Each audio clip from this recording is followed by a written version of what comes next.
ठीक आहे, सुरू करूया मग. येस.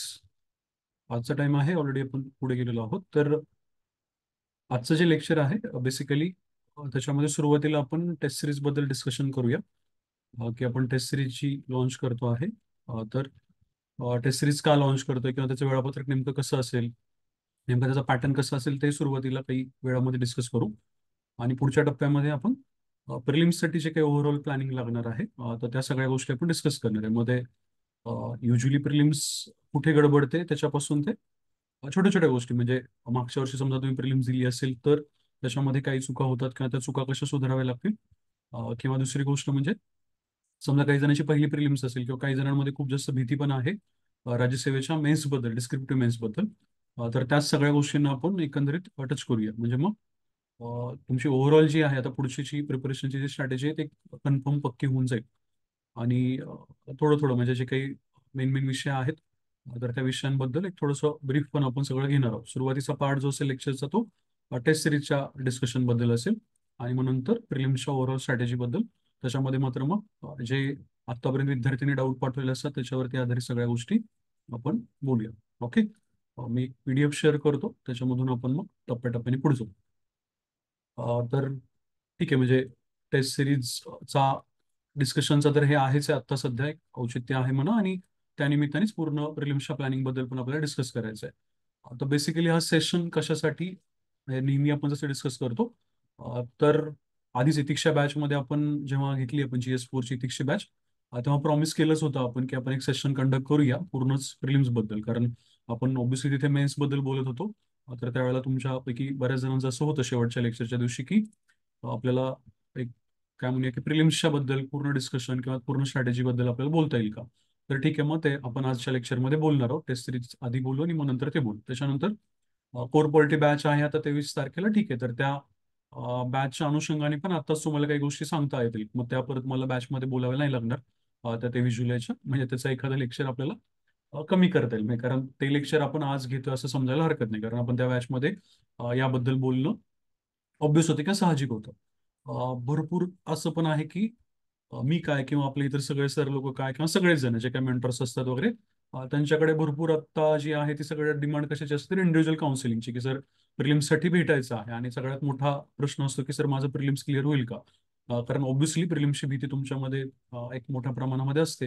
तर मग इंडिव्हिज्युअल काउन्सिलिंग करून मग नेमकी प्रिलिम्सची स्ट्रॅटेजी काय असावी वगैरे असं बऱ्याच जणांचा प्रश्न असतो. इव्हन आपल्या मागच्या बॅचेसच्या विद्यार्थ्यांचं पण असं होतं, इथिक्सच्या असेल किंवा इतर बॅचेसच्या सुद्धा, की प्रिलिम्सच्या यासाठी भेटता येईल का. तर असं समजा की ही एक इन जनरल सगळ्यांसाठीच काउन्सिलिंग असेल असं समजायला हरकत नाही. कारण इथे फक्त मी नाही बोलणार आहे, तर आपल्या टीम मधले इतर सदस्य पण आहेत, तर ते सुद्धा त्यांचे इनपुट देणार आहेत.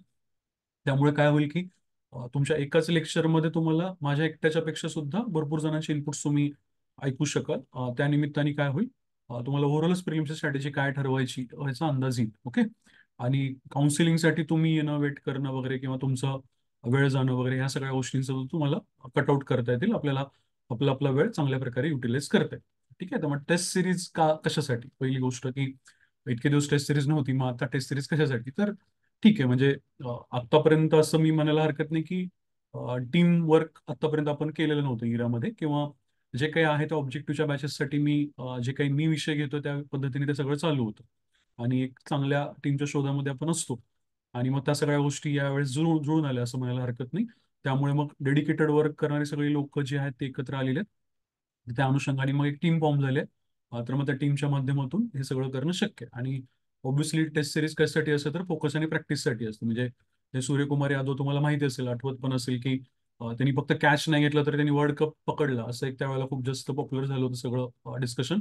आता का पॉप्युलर झालं तर बाबा त्यांनी कॅच घेतली होती त्याच्यामुळेच पूर्ण टर्नआउट झालं. ठीक आहे, त्याच्या आधी बुमराची बॉलिंग वगैरे या सगळ्या गोष्टी होत्याच होत्या. पण येस येस शिव, तर या सगळ्या गोष्टी होत्याच होत्या. पण महत्वाची गोष्ट म्हणजे काय की अं, यांनी जी कॅच घेतली तिथे सगळं टर्नआउट झालं असं आपण म्हणतो, किंवा तिथे आपलं काय म्हणतो त्याला वर्ल्ड कप जिंकणं पॉसिबल झालं असं म्हणतो.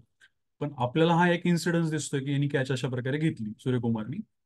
मग सूर्यकुमारची ही जी कॅच असते त्याच्या पाठीमागे खूप मोठा फोकस आणि प्रॅक्टिस असतो, लक्षात ठेवा. म्हणजे मल्टिपल टाइम्स त्यांनी अशा प्रकारची प्रॅक्टिस केलेली असणार आहे की जेव्हा अशा काय म्हणूया आपण की काठावरच्या बाउंड्रीवरच्या कॅचेस उडतात, उंच कॅचेस उडतात, त्यावेळेला हे कसं करायचं. म्हणजे हे सुरुवातीला मे बी पोलार्डनी वगैरे फार इन्स्टिंक्टिव्हली केलेलं होतं, की ह्या लोकांना उंची जास्त होती वगैरे म्हणून ते खूप इन्स्टिंक्टिव्हली कॅचेस अशा पकडायचे. पण नंतर नंतर ह्या कॅचेसच्या बद्दल सराव सुरू करण्यात आला. बऱ्याचशा टीममध्ये, सगळ्या टीममध्ये ह्या गोष्टींचा आता सराव करण्यात येतो. आणि आपल्याला दिसतंय हे एक दिवसाची गोष्ट आहे, एका क्षणाची गोष्ट आहे, पण त्याच्या पाठीमागे भरपूर मोठी प्रॅक्टिस लपलेली असते. तर ज्या पद्धतीने हे सगळं घडलं, त्याच पद्धतीने आपल्याला आता टेस्ट सिरीजमध्ये करणं सुद्धा अपेक्षित आहे, की आपण फोकस आणि प्रॅक्टिसने या सगळ्या टेस्ट सिरीज सोडवूया.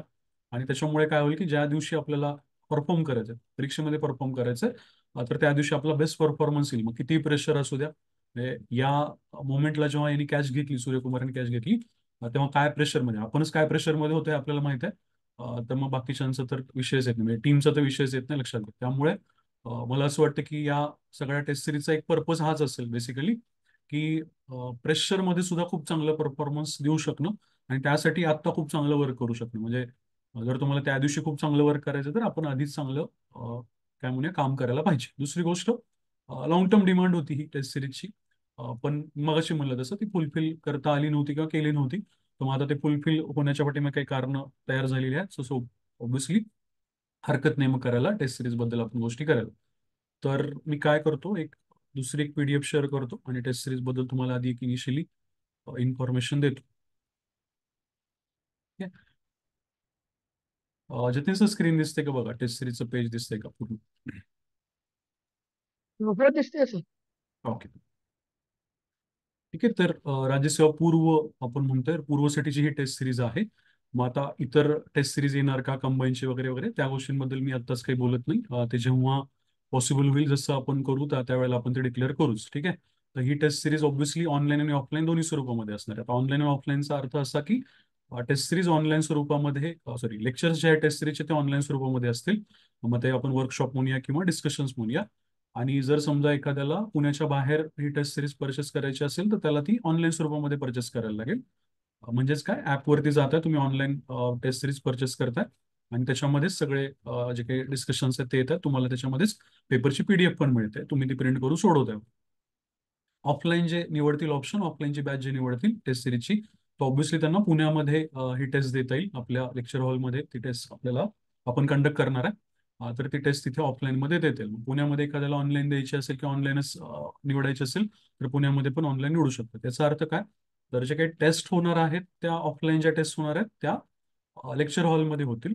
पण मग ऑफलाईन टेस्ट असू द्या किंवा ऑनलाईन टेस्ट असू द्या, तुम्ही कुठलेही मॉड्यूल चूज करा, जे काही डिस्कशन होणार आहे टेस्ट सिरीजचं ते मात्र ऑनलाईन पद्धतीने ॲपवरती येणार आहे. म्हणजे कुठल्याही पद्धतीने ते ऑफलाईन डिस्कशन असणार नाही, आपण ऑनलाईनच ते डिस्कशन ठेवणार आहे. कारण ऑनलाईन आणि ऑफलाईन दोघांसाठी एकत्रितपणे आपण डिस्कशन घेऊ शकतो. ठीक आहे.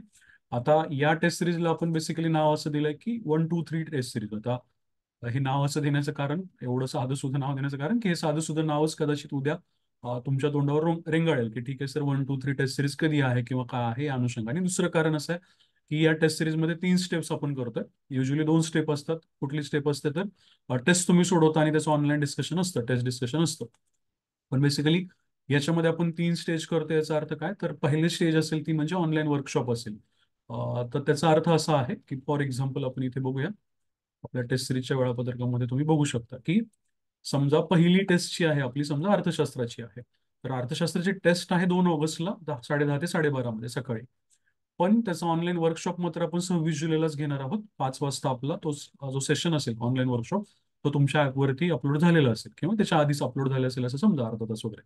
तर हे बेसिकली असं करण्याचं कारण आहे की तुम्हाला म्हणजे काय म्हणूया आपण, टेस्ट सिरीज देण्याच्या आधी एक आयडिया यायला पाहिजे. आता वर्कशॉपमध्ये आपण काय काय करणार आहोत त्याच्याबद्दल तुम्हाला रुपेश सर सगळं डिटेलमध्ये माहिती सांगते. मी फक्त एक प्रायमरी माहिती सांगते की तुम्ही या पद्धतीने या गोष्टीकडे पाहू शकता, की आपण मुद्दाम काय करणार आहे, ज्या दिवशी टेस्ट सिरीज असणार आहे त्याच्या आधीच आपण एक वर्कशॉप त्या विषयाचा घेणार आहोत. आठवडाभर आधी वर्कशॉप असेल असं समजा. मग आता वर्कशॉप होईल, मग तुम्ही टेस्ट द्याल. त्या टेस्ट नंतर मग तुमचं ऑनलाईन टेस्ट डिस्कशन जे काही असेल ते डिस्कशन होईल. ठीक आहे. मग असं करण्याचं कारण ते हे असेल की तुम्हाला टेस्ट झाल्यानंतर सुद्धा तुमचं जे काही नेहमीचं आपण म्हणूया पीवायक्यूचं डिस्कशन वगैरे असेल किंवा इव्हन आपण क्वेश्चनचं डिस्कशन असेल, तर ते तुम्हाला चांगल्या प्रकारे समजेल. आता त्या टेस्ट सिरीजच्या डिस्कशनमध्ये आपण काय करणार आहोत किंवा कसं डिस्कशन घेणार आहोत, कसे क्वेश्चन्स आपण डिवाइस करणार आहोत, त्याच्याबद्दल तुम्हाला प्रमोद वडोदकर सर सांगते. ठीक आहे. मग हे जे आहे की तुम्ही वर्कशॉप आधी अटेंड करणार, मग तुम्ही टेस्ट देणार ऑफलाईन किंवा ऑनलाईन, आणि मग तुम्ही ऑनलाईन टेस्ट डिस्कशन अटेंड करणार. म्हणजे तुमचं वर्कशॉप पण ऑनलाईन असेल, तुमचं टेस्ट डिस्कशन पण ऑनलाईनच असेल ॲपवरती, आणि तुम्ही टेस्ट मात्र ऑनलाईन किंवा ऑफलाईन स्वरूपामध्ये देऊ शकता. आता ही टेस्ट सिरीजची वैशिष्ट्य वगैरे मी काही तुम्हाला फार सांगत नाही, ती प्रमोद सरांच्या आणि रुपेश सरांच्या आणि नंतर निलेश सरांच्या पण डिस्कशनमध्ये येऊन जाते. ठीक आहे. मग बेसिकली काय आहे, तर या टेस्ट सिरीजमध्ये आपण ती टीम म्हणतोय. तर तुम्हाला सगळ्यांना माहितीच आहे, प्रमोद सर, वडवकर सर, उमेद एमपीएससी, किंवा तुम्ही ऑलरेडी त्यांची बॅच वगैरे इकॉनॉमिक्सची केली पण असणार आहे, किंवा आता मलाच कितीतरी विद्यार्थी माहिती आहेत आता जॉईन झालेल्यापैकी ज्यांनी ती केली. ठीक आहे. आता प्रमोद सर सोबत असणार आहेत. सरांनी स्वतः काय म्हणूया आपण, युपीएससीची मेन्स असेल, सीएपीएफचा इंटरव्ह्यू असेल, किंवा राज्यसेवेचे पण इंटरव्ह्यू असतील, आता ते दिलेले आहेत. त्यामुळं तो एक दांडगा एक्सपिरियन्स आहेच आहे. आणि इन जनरल एक आपल्याला माहिती आहे आता, म्हणजे मलाही माहिती आहे, तुम्हालाही माहिती आहे, तर तुमच्यापैकी कोणी नवीन असेल तर समजा कदाचित माहित नसेल, तर एक डेडिकेटेड आपण हे म्हणू शकतो की हा ठीक आहे, एक विद्यार्थ्यांना आपण चांगल्या प्रकारे सरांच्या माध्यमातून काही गोष्टी नक्कीच देऊ शकतो टेस्ट सिरीजच्या मध्ये. ठीक आहे. रुपेश सरांचा पण सेम एक्सपिरियन्स असाच आहे की 4 राज्यसेवेचे इंटरव्ह्यूज आहेत. रुपेश सरांनी आधी भरपूर पुस्तकंही लिहिलेली आहेत, आणि वेगवेगळ्या प्लॅटफॉर्मवरती सरांनी डिस्कशन्स पण वेगवेगळे कंडक्ट केले आहेत. आता मला जे माहिती आहेत ते मी स्वतः पॉलिटी भाग 2 घ्यायचो, तर मी सरांचे जे डिस्कशन्स ऐकलेत ते पॉलिटी भाग 2 मधले कायद्यांचे, आणि 1 पेजर मध्ये कायदा कन्व्हर्ट करणं किंवा कमी याच्यामध्ये कायदा कन्व्हर्ट करणं, म्हणजे आपले लेक्चर्स वेगळे असायचे, सरांचे लेक्चर्स वेगळ्या पद्धतीचे असायचे. मग दोन्हीचा फायदा वेगवेगळ्या विद्यार्थ्यांनी घेतलेला आहे. तर मग रुपेश सरांचा पण एक्सपिरियन्स तसाच आहे, निलेश सरांचा पण एक्सपिरियन्स तसाच आहे. निलेश सरांचं हेवी एमपीएससी त्यांचं स्वतःचा एक प्लॅटफॉर्म आहेच आहे. आणि सरांनी राज्यसेवेच्या मेन्स, म्हणजे आतापर्यंत ही मेन्स होता, सरांनी 5 मेन्स आतापर्यंत दिलेल्या आहेत. मग हा जो काही सगळा दांडगा अनुभव आहे या सगळ्या लोकांचा, तर तो एकत्रित करतोय आपण. मी माझ्याबद्दल काही फार आता याच्यामध्ये बोलत बसत नाही, कारण तुम्ही या प्लॅटफॉर्मवरतून जॉईन झालाय, किंवा प्रमोद सरांच्या किंवा रुपेश सरांच्या किंवा निलेश सरांच्या प्लॅटफॉर्मवरतून जॉईन झालाय, तर इतकं सांगतो फक्त की ठीक आहे, म्हणजे युपीएससीचा एक्सपिरियन्स वगैरे आहेच आहे, एमपीएससीचा आहेच आहे, पण आता टीचिंग आणि म्हणा ऑब्जेक्टिव्ह या सगळ्या गोष्टींचा भरपूर वर्षांचा एक्सपिरियन्स आहे. ठीक आहे. त्याच्यामध्ये आता फार मी माझ्याच बद्दल सांगण्यात पॉईंट नाही आहे. दुसरी एक महत्वाची गोष्ट की या बॅचची मग फीस किती असणार. आतापर्यंत आपण कुठल्या बॅचची फीस असतो ऑनलाईन प्लॅटफॉर्मवरती डिस्कशनमध्ये डिक्लेअर नाही केली, पण याची मात्र डिक्लेअर करते, कारण तुम्हाला हे ॲपच्या माध्यमातून सगळं करायचं आहे. तुम्हाला याच्यासाठी फक्त ऑफलाईन टेस्ट असेल तरच तुम्हाला लेक्चर हॉलला यायला लागेल. बाकी मात्र सगळं तुम्हाला ॲपच्या माध्यमातून करायचं. मग तुम्ही इथं स्कॅन केलं तरी हे ॲप तुम्हाला डाउनलोड करता येईल. इराचं आयफोनसाठी पण आहे, अँड्रॉइडसाठी पण आहे, किंवा iOS साठी पण ते ॲप अवेलेबल आहे. जर आयफोनवाल्यांना काही अडचण आली तर तुम्हाला एक आम्ही नंबर किंवा टेलिग्राम आयडी देऊ, त्याच्यावरती तुम्ही मेसेज केला तरी तुम्हाला त्याच्यावरती ती मदत मिळेल की तुम्हाला आयफोनवरती पण ते ॲप जर डाउनलोड करायचं असेल तर. फीस जी आहे ती ऑनलाईनची 799 आणि ऑफलाईनची आपण 1199 असं त्याच्यामध्ये दिलेली आहे. ओके. आता महत्वाची गोष्ट म्हणजे वेळापत्रक जे असणार आहे त्याच्यामध्ये 5 आपण सब्जेक्टिव्ह टेस्ट घेतोय, सब्जेक्ट वाईज टेस्ट घेतोय, आणि मग 3 ज्या आहेत त्या कॉम्प्रिहेन्सिव्ह आपण टेस्ट त्याच्यामध्ये कंडक्ट करतोय. ठीक आहे. तर कॉम्प्रिहेन्सिव्ह टेस्ट ज्या आहेत त्या 6, 13 आणि 18 सप्टेंबरमध्ये किंवा सप्टेंबरमध्ये आपण एक आठवड्याच्या अंतराने अंदाजा काय करतोय घेतोय. त्याच्यामध्ये तिसरी कॉम्प्रिहेन्सिव्ह टेस्ट जी आपण आता त्याची डेट, प्रस्तावित डेट जी ठेवली आहे ती अशी ठेवली आहे की तुम्हाला शेवटच्या टेस्ट नंतर काय मिळावं, एक प्रकारे 10 दिवसांचा तरी किंवा 8-9 दिवसांचा तरी गॅप मिळावा, जेणेकरून तुम्हाला खूप जास्त जवळ पण टेस्ट द्यावी लागणार नाही परीक्षेच्या, किंवा खूप आधी पण द्यावी लागणार नाही. तर या अनुषंगाने आपण याचं प्लॅनिंग केलेलं आहे. त्याच्यामध्ये मग आपण अजून एक गोष्ट महत्वाची केली ती म्हणजे हे जे काही सब्जेक्ट वाईज 5 टेस्ट आपण म्हणतोय, तर याच्यामध्ये भूगोल आणि पर्यावरण आपण एकत्र केलंय, ही महत्वाची गोष्ट. आणि दुसरी गोष्ट की या 5ही सब्जेक्ट वाईज टेस्ट बरोबर आपण काय करतोय, चालू घडामोडीचे जे 20 प्रश्न आहेत, ठीक आहे, तर प्रत्येक टेस्टला म्हणजे 80 प्रश्न त्या त्या सब्जेक्टचे आणि 20 प्रश्न हे चालू घडामोडीचे. ठीक आहे. तर ते त्या पद्धतीने आपण करणार आहे. मग आता हे चालू घडामोडींचे जे 20 प्रश्न असतील ते या 5 टेस्टमध्ये कसे डिवाइड होतील वगैरे याच्याबद्दल तुम्हाला पुढच्या डिस्कशन्समध्ये निलेश सर सगळं डिटेलमध्ये सांगते. ओके. आता याच्या ज्या तारखा आहेत कोणत्या टेस्ट सिरीजच्या, तर त्या 2 ऑगस्ट, 9 ऑगस्ट, 16 ऑगस्ट, 23 ऑगस्ट आणि 30 ऑगस्ट, म्हणजे दर 7 दिवसांनी एक टेस्ट असेल तुमची. आणि ती शनिवार आपण पकडलेला आहे, तुमच्या इतर कुठल्याही गोष्टींना धक्का न लावता मुद्दाम 10:30 ते 12:30 या वेळामध्ये आपण ती टेस्ट कंडक्ट करणार आहोत.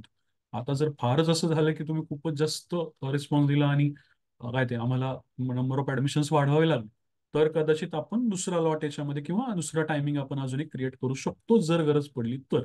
पण हा जो टाइम आहे हा तर पहिला लॉट हा फिक्स आहे, म्हणजे ज्यांचे ऍडमिशन्स आधी होतील ऑफलाईनसाठीचे तर त्यांच्यासाठी हा जो टायमिंग असेल तो इरा लेक्चर हॉलनुसार तो टायमिंग असेल, तिथं त्यांची टेस्ट कंडक्ट होईल. जर बाकी मग नंबर वाढला तर मग ती पुढची गोष्ट आहे, तर त्याच्यानुसार आपण त्या बाकीच्या गोष्टी ठरवूया. Okay.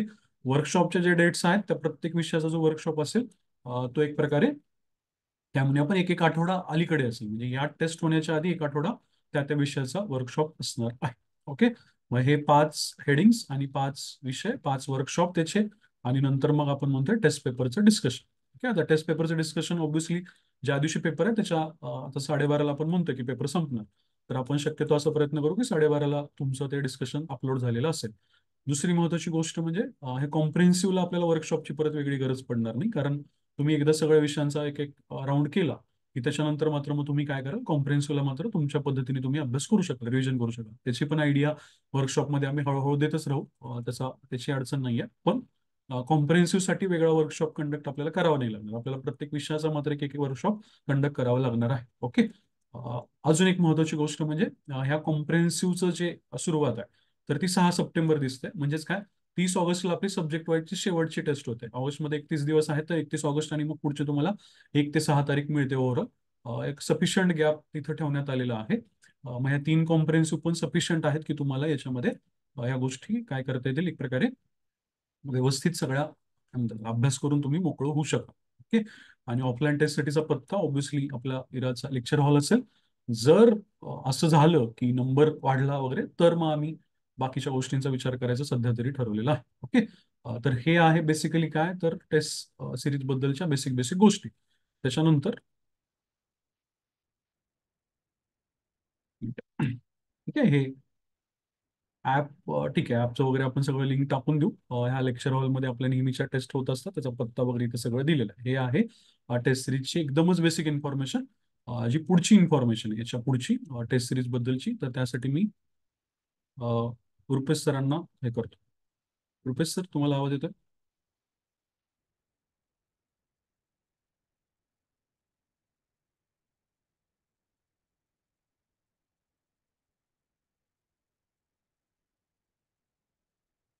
Yes Rupesh sir.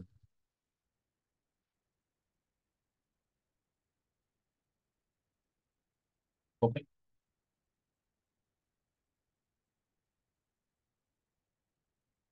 Yes Rupesh sir, आता येत असेल. हा सर. हो हो येतोय. ओके, मी तुमची पीडीएफ शेअर करू? हो हो चालेल.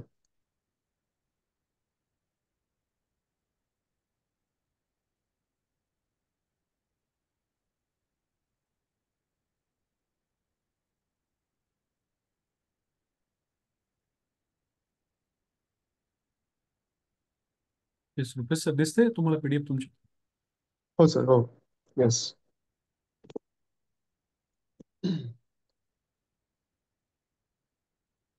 Yes sir, continue.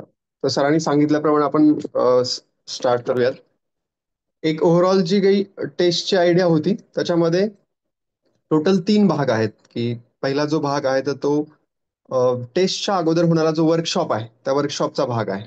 तर त्या वर्कशॉपमध्ये तुम्हाला अ, कुठल्या गोष्टी मिळणार आहेत तर प्रिलिमचं सगळ्यात महत्वाचं जे शस्त्र आहे की तुम्हाला जर टू द पॉइंट प्रिपरेशन करता येत असेल किंवा तुम्हाला टू द पॉइंट काय प्रिपरेशन करायचं हे जर माहित असेल तर तुमचा जो आवाका जो आहे एक्झामचा तर तो काय कमी होणार आहे.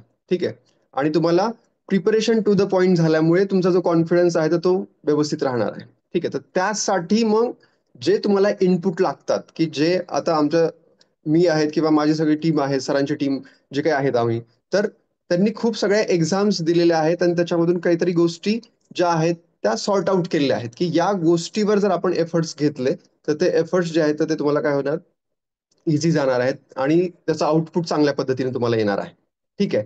तर अशा काही गोष्टी ज्या आहेत की त्या प्रिपरेशनच्या अगोदर तुम्हाला व्यवस्थित पद्धतीने माहिती असायला पाहिजेत किंवा मॅक्झिमम जर आउटपुट तुमचं यायचं असेल टेस्ट फायनल एक्झाममध्ये तर त्या गोष्टी तुम्हाला माहिती असणं अपेक्षित आहे. ठीक आहे. तर अशा ज्या काही गोष्टी आहेत तर त्या वर्कशॉपमध्ये तुम्हाला पूर्ण जे आहे तर त्या जी काही टीम आहे त्या टीमकडनं तुम्हाला मिळणार आहेत. फॉर एक्झाम्पल की तयारी आधी एक आठवडा वर्कशॉप काही आपण पाहिलं. आठवडाभर काय आणि कशी तयारी करायची. ठीक आहे. कोणकोणत्या गोष्टी ज्या आहेत की त्या समोर महत्वाच्या आहेत आणि त्याच्यामध्ये त्याच्यावर एफर्ट्स घ्यायचे आहेत. अशा तुम्हाला गोष्टी ज्या आहेत इव्हन तुम्हाला आठवडाभराचं पूर्ण जे काही शेड्यूल आहे आपण म्हणूयात की कशा पद्धतीने तुम्हाला पूर्ण त्याच्यावर काम करायचं आहे. तर ह्या सुद्धा गोष्टी तुम्हाला त्याच्यामध्ये आम्ही डिलिव्हर करणार आहोत. त्यानंतर फक्त पूर्ण अभ्यास असून काही फायदा नाहीये. म्हणजे असे पण आपल्याकडे विद्यार्थी आहेत किंवा बरेच विद्यार्थी असे आहेत की एफर्ट्स घेतायत पण मार्कमध्ये इम्प्रुव्हमेंट नाहीये. ठीक आहे. मग अशा वेळेस कुठला अप्रोच ठेवल्यामुळे आपल्याला मार्क्स त्याच्यामध्ये प्रिलिममध्ये वाढणार आहेत. ठीक आहे. म्हणजे अभ्यास खूप चांगला आहे. हुशार खूप आहे, सगळे असं म्हणतात, पण मात्र प्रिलिम क्लिअर होत नाहीये. ठीक आहे, तर मग त्या ठिकाणी तुम्हाला नेमकं मार्क्सवादी कसं व्हायचं आहे, कुठल्या गोष्टीवर एफर्ट्स द्यायचे आहेत, की जेणेकरून तुमचे मार्क्स जे आहेत ते इम्प्रुव्हमेंट होणार आहेत. ठीक आहे, तर ह्या गोष्टी आपण डिस्कस करणार आहोत. त्यानंतर जे सिलेबसचे जे बर्डन आहे, प्रिलिम तुम्हाला माहित आहे, की प्रिलिम ही असं वाटतं, की काही त्याचा सिलेबस फक्त काही ओळीमध्ये दिलेला आहे. मात्र प्रिलिमला काय विचारतील हे मात्र तुम्हाला माहिती नाही. ठीक आहे. परंतु जर तुम्ही व्यवस्थित पद्धतीने पीवायक्यूचा जर अनालिसिस केलं, तर तुम्हाला असं लक्षात येईल, की प्रिलिमचा जो पॅटर्न आहे, तर तो जनरल पॅटर्न आहे आणि तो खूप फिक्स पॅटर्न आहे. फॉर एक्झाम्पल आपण जिओग्राफीमध्ये बघतो, की पृथ्वीच्या निर्मिती संदर्भामध्ये सिद्धांत. आपल्याला असं वाटतं, की हा क्वेश्चन एकदा येऊन गेलाय. परत त्याच्यावर विचारणार नाहीत. परत 2 वर्षांनी तोच क्वेश्चन रिपीट होतो. परत आपल्याला असं वाटतं, की नाही आता पुढच्या वर्षी इथून पुढे नाही येणार तो क्वेश्चन. पण असं जर आपण पाहिलं, तर जवळपास 7 वेळा त्याच्यावर क्वेश्चन आयोगाने विचारलेला आहे. ठीक आहे. तर असं जे काही टू द पॉइंट ते जे पॉइंट्स आहेत त्यातले, तर तुम्ही जर ते शोधून काढलेत, तर तुम्हाला प्रिपरेशन जे आहे तर ते ईझी जाणार आहे आणि तुमचं ओव्हरऑल सिलेबसचं जे बर्डन आहे, की जिओग्राफीमध्ये मग मी काय-काय करू? कुठले पॉइंट मला करायचे? सगळेच पुस्तकं वाचायचे आहेत का? महाराष्ट्राच्या जिओग्राफीचं पुस्तक वेगळं आहे, इंडियाच्या जिओग्राफीचं पुस्तक वेगळं आहे, फिजिकल जिओग्राफीचं पुस्तक वेगळं आहे, वर्ल्ड जिओग्राफीचं पुस्तक वेगळं आहे. तर हे सगळ्या गोष्टी ज्या होतील तुम्हाला टू द पॉइंट गोष्टी मिळाल्यामुळे तुमचं बर्डन कमी होईल. ठीक आहे. त्यानंतर यामधूनच खालचा जो पॉइंट आहे, फोकस किंवा प्रायोरिटी टॉपिक्स आहेत. तर ते तुम्हाला इझिली प्रत्येक विषयाच्या शिक्षकाकडून तुम्हाला मिळून जातील, की असे काही टॉपिक आहेत, की ज्याच्यावर आयोगाने वारंवार क्वेश्चन विचारलेला आहे.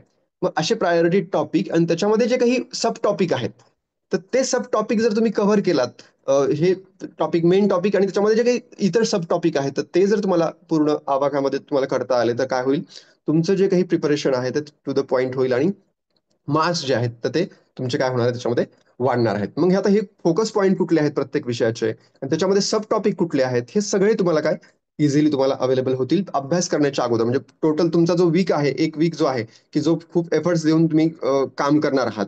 ठीक आहे. आणि ऑलरेडी ह्या वर्कशॉपमध्ये हीच काळजी घेतली जाईल, की तुमचा तो वीक कसा पुरेपूर इंटेन्सिफाय तुम्ही तयारी कराल त्याच्यामध्ये. ठीक आहे. तर हे हे फोकस पॉईंट सगळे तुम्हाला प्रायोरिटी टॉपिक सगळे तुम्हाला मिळून जातील. त्यानंतर पीवायक्यूचे लिंकेजेस पण खूप महत्वाचे आहेत, की जे सहजासहजी आपण पाहत नाही. ठीक आहे. की एखाद्या टॉपिकवर कशा पद्धतीचे पीवायक्यू विचारलेले आहेत. त्याचा टाइप ऑफ क्वेश्चन पण तुम्हाला माहिती पाहिजे. म्हणजे टॉपिक्स फक्त माहित आहेत, तर पीवायक्यूचे लिंकेजेस पण माहित आहेत आणि त्याच्यामध्ये क्वेश्चनचा टाइप पण माहिती आहे. तर याचा खूप तुम्हाला फायदा होणार आहे. फॉर एक्झाम्पल, की आता वर्ल्ड जिओग्राफी. वर्ल्ड जिओग्राफीमध्ये तुम्हाला जर टॉपिक जर तुम्ही शोधलात, तर एक आहे वर्ल्डचं फिजिकल जिओग्राफी, त्यानंतर दुसरं आहे मानवी आणि तिसरं जे आहे तर ते वर्ल्डच्या हवामानासंदर्भामध्ये तुम्हाला क्वेश्चन विचारले जातात. म्हणजे हे 3च सब टॉपिक त्यांनी केलेले आहेत. याच्यावरच क्वेश्चन आहेत. आणि ह्याच्यावर क्वेश्चन कसा विचारला जातो, तर जोड्या लावायच्या स्वरूपामध्ये मॅक्झिमम क्वेश्चन तुम्हाला विचारला जातो. ठीक आहे. मग तुम्हाला तो क्वेश्चनचा टाइप पण माहिती असायला पाहिजे. ठीक आहे. की कोणता टाइप आहे त्या एखाद्या घटकावर आपण तयारी करतोय. परंतु ती तयारी जी आहे तर ती आपण नुसतं फॅक्च्युअलच करत बसलो. नुसतं कन्सेप्च्युअलच गोष्टी करत बसलो. वर्ल्ड जिओग्राफीच्या नुसतं कन्सेप्च्युअलच गोष्टी केल्या आपण, की कसं काय काय गोष्टी घडल्या, कसं वर्ल्ड निर्माण झालं किंवा आत्ताचं जे काही प्रेझेंट वर्ल्ड आहे तर त्याच्यामध्ये काय म्हणजे कन्सेप्च्युअल गोष्टी करून तुम्हाला काही फायदा त्याच्यामध्ये आहे का? तर नाही. क्वेश्चनचा टाइप काय त्याच्यामध्ये जोड्या लावामध्ये आहे आणि फॅक्च्युअल टाइप आहे. ठीक आहे. तर हे जे काही टाइप ऑफ क्वेश्चन आहे, तर तो सुद्धा तुम्हाला याच्यामध्ये समजून येईल ह्या लेक्चरमध्ये जे काही वर्कशॉप होणार आहे. ठीक आहे. तर पीवायक्यूचे लिंकेजेस तुम्हाला कळून येतील, की ह्या पीवायक्यूच्या आधारावरच कसा पुढचा पीवायक्यू सेट झालेला आहे. मागचे सगळे जे काही लिंकेजेस आहेत, कसं वारंवार त्याच गोष्टी ज्या आहेत, तर त्या तुम्हाला विचारल्या गेलेल्या आहेत. ठीक आहे. तर ह्या सगळ्या गोष्टी तुम्हाला समजून येतील. त्यानंतर सगळ्यात मोठा प्रॉब्लेम जो मेन्सला येत नाही तो प्रिलिमला येतो, की कुठली पुस्तकं रेफर करायची, कुठले बुक्स रेफर करायचे, की जेणेकरून आम्हाला सगळ्या गोष्टी त्याच्यामध्ये मिळून जातील का? हा सगळ्यात मोठा क्वेश्चन असतो. तर हा जो क्वेश्चन तुमचा आहे, तर तो सुद्धा याच्यामध्ये वर्कशॉपमध्ये सॉल्व्ह करायचा प्रयत्न आम्ही करणार आहोत. जेणेकरून तुम्हाला एकतर एक फिक्स तुम्हाला कुठलेतरी सोर्सेस मिळून जातील. त्याच्यामधून तुम्हाला टॉपिक मिळून जातील. म्हणजे असं नाहीये, की कुठला एक सोर्स आहे, की ज्याच्यामध्ये सगळ्या गोष्टी तुम्हाला क्लिअर मिळतील. काही ना काही तुमचं सुटणार आहे. आणि इथे प्रिलिमला 15च क्वेश्चन एका सब्जेक्टवर असल्यामुळे ते सगळे क्वेश्चन खूप इम्पॉर्टंट आहेत. मग त्या टॉपिकनुसार आपल्याला कुठलं बुक रेफर करायचंय. कारण सगळ्यात महत्त्वाचं जर काही असेल प्रिलिमसाठी तुम्हाला सांगतो, तर याच्यामध्ये एक आहे तुमची प्रॅक्टिस असणं क्वेश्चनची. दुसरं आहे की तुम्हाला फोकस पॉईंट किंवा प्रायोरिटी पॉईंट माहीत असणं. आणि तिसरं जे आहे तर ते नेमकं ते कुठून करायचं हे तुम्हाला माहिती असणं. तर हे सगळे जे सोर्सेस आहेत त्याचा व्यवस्थित वापर कशा पद्धतीने करायचा आहे, कसं त्याचा ऑप्टिमम युटिलायझेशन करायचं, ह्या सगळ्या गोष्टी तुम्हाला ह्या वर्कशॉपमध्ये कळून येतील. आता फॉर एक्झाम्पल मी तुम्हाला काही खाली गोष्टी दिलेल्या आहेत, की जसं की आता हे भूगोलाचे प्रायोरिटी पॉईंट मी काढलेले आहेत, की जगाच्या भूगोलावर प्रश्न विचारलेला आहे. तो प्राकृतिक भूगोलावर आहे, की जसं ज्या काही खंड आहेत, त्यानंतर तिथं असलेले शिखरं आहेत, तिथं असलेल्या नद्या आहेत, त्यानंतर तिथं असलेले जे सरोवर आहेत त्याच्या जोड्याला तुम्हाला विचारलेले आहेत. ठीक आहे, तर प्राकृतिक गोष्टीवर भर होता. मानवी भूगोलामध्ये जर आपण पाहिलं तर त्याच्यामध्ये लोकांची जी जीवन पद्धती आहे किंवा कुठल्या जातीचे लोक कुठल्या देशामध्ये कुठल्या खंडामध्ये राहतात अशा काही क्वेश्चन आहेत. त्यानंतर हवामानाच्या बाबतीमध्ये जर तुम्ही पाहिलं तर इक्वेटोरियल क्लायमेट कसं आहे, त्याचे वैशिष्ट्य नेमके काय आहेत वगैरे. ठीक आहे, तर असा क्वेश्चन त्याच्यावर आहे. मग हा एक फिक्स पॉईंट आहे की याच्यावर क्वेश्चन असतोच. नंतर आहे सूर्यमाला आणि ग्रह, की जसं मंगळ ग्रहावर क्वेश्चन विचारला होता, तिथलं तापमान वगैरे. त्यानंतर शुक्र ग्रहावर क्वेश्चन विचारला होता. ठीक आहे, तर असे आणि सूर्यमालाच्या संदर्भामध्ये जे काही उत्पत्तीचे सिद्धांत आहेत तर ते पृथ्वीच्या उत्पत्तीचे सिद्धांत असतील तर ते वेळोवेळी विचारलेले आहेत. ठीक आहे, तर असे काही फोकस पॉईंट आपण काढलेले आहेत त्याच्यामध्ये. जसं की भूकंप, ज्वालामुखी, सुनामी, अल्टरनेट क्वेश्चन असतो याच्यामध्ये. ठीक आहे, त्यानंतर मानवी भूगोलावर 2020 पासून क्वेश्चन जे आहेत तर ते खूप वाढलेले आहेत. म्हणजे 2 ते 3 क्वेश्चन जवळपास मानवी भूगोलावर तुम्हाला विचारतात. आणि हा जो सिलेबस जो आहे तो पूर्णतः आपला मिस होऊन जातो. ठीक आहे, तर तो कसा कव्हर करायचा, तो कुठल्या पद्धतीने आपल्याला कव्हर करता येईल. त्यानंतर हवामानाचा एक घटक आहे की ज्याच्यामध्ये काहीच महत्वाचे फेनॉमिना आहेत, जसं की हीट बॅलन्स आहे, त्याच्यामध्ये जेट प्रवाह आहेत, आवर्त प्रत्यावर्त, अल्निनो, लानिना, लू, वेस्टर्न डिस्टर्बन्सेस असेल, तर असे काही गोष्टी आहेत किंवा मान्सूनचं ओव्हरऑल कन्सेप्च्युअल गोष्टी असतील मान्सूनच्या, त्याच्यावर खूप वेळा क्वेश्चन आयोगाने विचारलेला आहे. ठीक आहे, तर हे जे काही सगळ्या गोष्टी आहेत, असे प्रायोरिटी पॉईंट जे आहेत तर ते आम्ही याच्यामध्ये तुम्हाला वर्कशॉपमध्ये डिलिव्हर करणार आहोत, की ज्याची तयारी करायची. आता फॉर एक्झाम्पल खालचे जर आपण टॉपिक पाहिले तर त्याच्यामध्ये आपण भारताचा भूगोल करतो, पण त्याच्यामध्ये औद्योगिक जे आहे थोडंसं बरंच, की औद्योगिक हा वरच्या याच्यामध्ये वरच्या पेजेसमध्ये, की भारताचा आपण भूगोल करतो पण त्याच्यामध्ये विशेषतः औद्योगिक गोष्टी आपण औद्योगिकचं त्याचं आहे कंटेंट तो मिस होतो आपल्याकडनं. दळणवळणाच्या ज्या काही गोष्टी आहेत तो कंटेंट मिस होतो, खनिजं मिस होतात. ठीक आहे, आणि त्याच्यावर मागच्या काही प्रिलिममध्ये वेळोवेळी क्वेश्चन विचारलेला आहे. ठीक आहे, त्यानंतर पर्यावरणाचा पण एक फिक्स पॅटर्न आहे. त्याच्यामध्ये काय कन्सेप्च्युअल एक क्वेश्चन असतो की पर्यावरणाच्या ओव्हरऑल ज्या सगळ्या टर्म्स आहेत त्या सगळ्या त्याच्यावर कन्सेप्च्युअल क्वेश्चन असतो. ग्लोबल वॉर्मिंग, ग्लोबल जे वॉर्मिंगचे गॅसेस वगैरे आहेत त्याच्यावर क्वेश्चन असतो, त्याचं कॉन्ट्रीब्युशन काय आहे वगैरे याच्यावर क्वेश्चन असतो. इंटरनॅशनल ज्या काही कॉन्फरन्स झालेले आहेत पर्यावरणाच्या संदर्भात त्याच्यावर क्वेश्चन असतो. आणि त्याच्याशी संबंधित चालू घडामोडीवर क्वेश्चन असतो. म्हणजे हे एरिया जरी फिक्स आपण त्याच्यामध्ये केले आणि त्याच्यानुसार आपण कंटेंट जरी गोळा केला तरी तुम्हाला मार्क्सवादी तुम्हाला बनता येईल तिथे.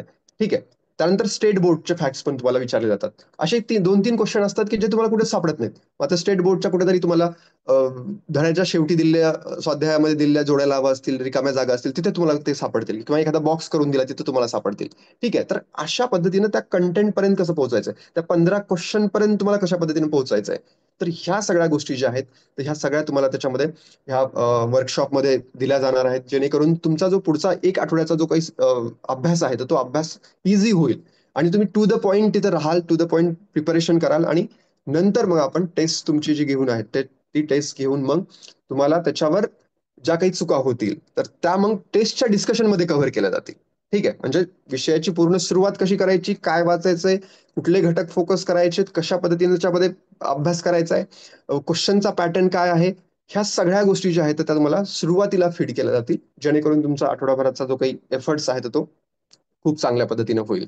ठीक आहे, मग आता याच्यामध्ये आपण जेव्हा सब्जेक्ट वाईज आपण जेव्हा बोलत जाऊ तेव्हा जॉग्राफीच्या वेळेस मी तुम्हाला सब्जेक्ट वाईज सांगेलच. आता फॉर एक्झाम्पल मी इथं फोकस पॉईंट काढले, जगाच्या भूगोलामध्ये 3 फोकस पॉईंट काढलेत मी. ठीक आहे, आणि त्याच्यामध्ये सब टॉपिक दिलेत. ह्या सब टॉपिकच्या बाहेर आजपर्यंत क्वेश्चन गेलेलं नाहीये. म्हणजे प्राकृतिक तुम्हाला भूगोल करायचा जगाचा तर त्याच्यामध्ये हे जे काही सगळे शिखरं आहेत, पठार आहेत, पठारावर किती वेळा तरी आयोगाने क्वेश्चन विचारलेला आहे. म्हणजे सलग 3-4 वर्षामध्ये जवळपास 3 वेळा एवढे क्वेश्चन त्या पठाराचा प्रकार जो आहे आणि त्याचं उदाहरण जे आहे तर त्याच्यावर आयोगाने विचारलेलं आहे. मध्येच आखात विचारलेत, मध्येच वाळवंट विचारलेत. ठीक आहे, मध्येच एखादे स्पेशल जे आहेत नाईल नदीवर, अमेझॉनवर, तिबेट, पामीर पठारावर क्वेश्चन आलेला होता. असे जे काही स्पेशल फीचर्स आहेत किंवा आपण आपण म्हणतो की असं फेमस गोष्टी आहेत वर्ल्ड मधल्या तर त्याच्यावर क्वेश्चन येऊन गेलेले आहेत. तर अशा पद्धतीनं हे सगळे पॉईंट्स आणि त्याचे सब पॉईंट जे आहेत आपण डिस्ट्रीब्यूट करणार आहोत, तुम्हाला इझिली अवेलेबल करून देणार आहोत. ठीक आहे, तर हे झालं. मी फक्त एकच भाग याच्यामध्ये कव्हर केलाय की तुमचं जे काही ओव्हरऑल शेड्यूल असणार आहे इथून पुढे त्या शेड्यूलमध्ये सुरुवातीचा जो भाग आहे टेस्ट सिरीजचा तर तो आहे विषयाच्या अगोदरचं वर्कशॉप. आणि त्या वर्कशॉपमध्ये तुम्हाला आम्ही ह्या सगळ्या गोष्टी ज्या आहेत हे सगळे जे इनपुट्स आहेत तर ते तुम्हाला आम्ही प्रोव्हाइड करणार आहोत. आणि त्याच्यानंतर जे आहे तर ती आठवडाभर तुम्ही खूप चांगल्या पद्धतीने ती तयारी करायची आहे आणि त्याच्यानंतर तुमची टेस्ट असणार आहे. आता ही जी टेस्ट आहे तर ती टेस्ट संडेला झाल्यानंतर त्याच्यामध्ये कशा पद्धतीने आपण घटक कव्हर करणार आहोत कशा पद्धतीनं त्याचं डिस्कशन कंडक्ट करणार आहोत, या सगळ्या गोष्टी ज्या आहेत, ह्या सगळ्या गोष्टी तुम्हाला प्रमोद सर एक्सप्लेन करतील. ठीक आहे. तर येस रुपेश सर, बोलायचं आहे अजून काही? हो, नाही झालं सर. Yes yes, okay. तर रुपेश सरांनी वर्कशॉपबद्दल माहिती दिली. बेसिकली वर्कशॉपची आयडिया जी आहे ती की अशी आहे की आठवडाभर आधी घेण्याचं कारण की जर समजा तुम्ही टेस्टला येता आणि टेस्ट सोडवल्यानंतर आम्ही तुमचं डिस्कशन घेतोय, टेस्टचं डिस्कशन घेतोय. आता हे आम्ही जेव्हा टेस्ट सिरीज सोडवायचो तेव्हा हाच इश्यू असायचा की टेस्टच्या दिवशी कळायचं की अरे आपलं म्हणजे जो विषय केला पूर्ण मागचा आठवडाभर तो अख्खा विषय गणलाय. म्हणजे टेस्टच्या दिवशी लक्षात यायचं की आपला अप्रोच जो आहे अभ्यास करण्याचा तो चुकला, किंवा प्रश्न वेगळेच विचारले टेस्ट सिरीजमध्ये, किंवा PYQ ओरिएंटेड जे क्वेश्चन होते ते मी बघितलेच नाहीत, किंवा मला अंदाज आला नाही की नेमकं तो विषय कसा कव्हर करायला पाहिजे होता. मग काय होतं ना, असं जर असेल की मला टेस्टच्या दिवशी, टेस्ट सिरीजच्या दिवशी मला इन्साइट येणार असेल की माझं पॉलिटी कुठे घडलं, माझं जॉग्रफी कुठे घडलं, तर असं आम्हाला वाटतं की त्या बाबतीमध्ये एक अडचण अशी निर्माण होते की पुढच्या टेस्ट सिरीजचा आता पुढच्या विषयाचा अभ्यास करू का मागचे जे पेपर झालेला आहे तर त्याचं अनालिसिस करून त्यातल्या चुका सुधारत बसू. तर असं नाही झालं पाहिजे की टेस्ट सिरीजच्या दिवशी तुम्हाला सगळे इन्साइट आले. टेस्ट सिरीजच्या दिवशी ऑब्व्हियसली तुम्हाला नक्की इन्साइट येतात, प्रश्न सोडवण्याचे, त्याच्यामधले कॉम्प्रिहेन्शन, तुमचं शब्द चुकू शकतात वगैरे भरपूर गोष्टी असतात.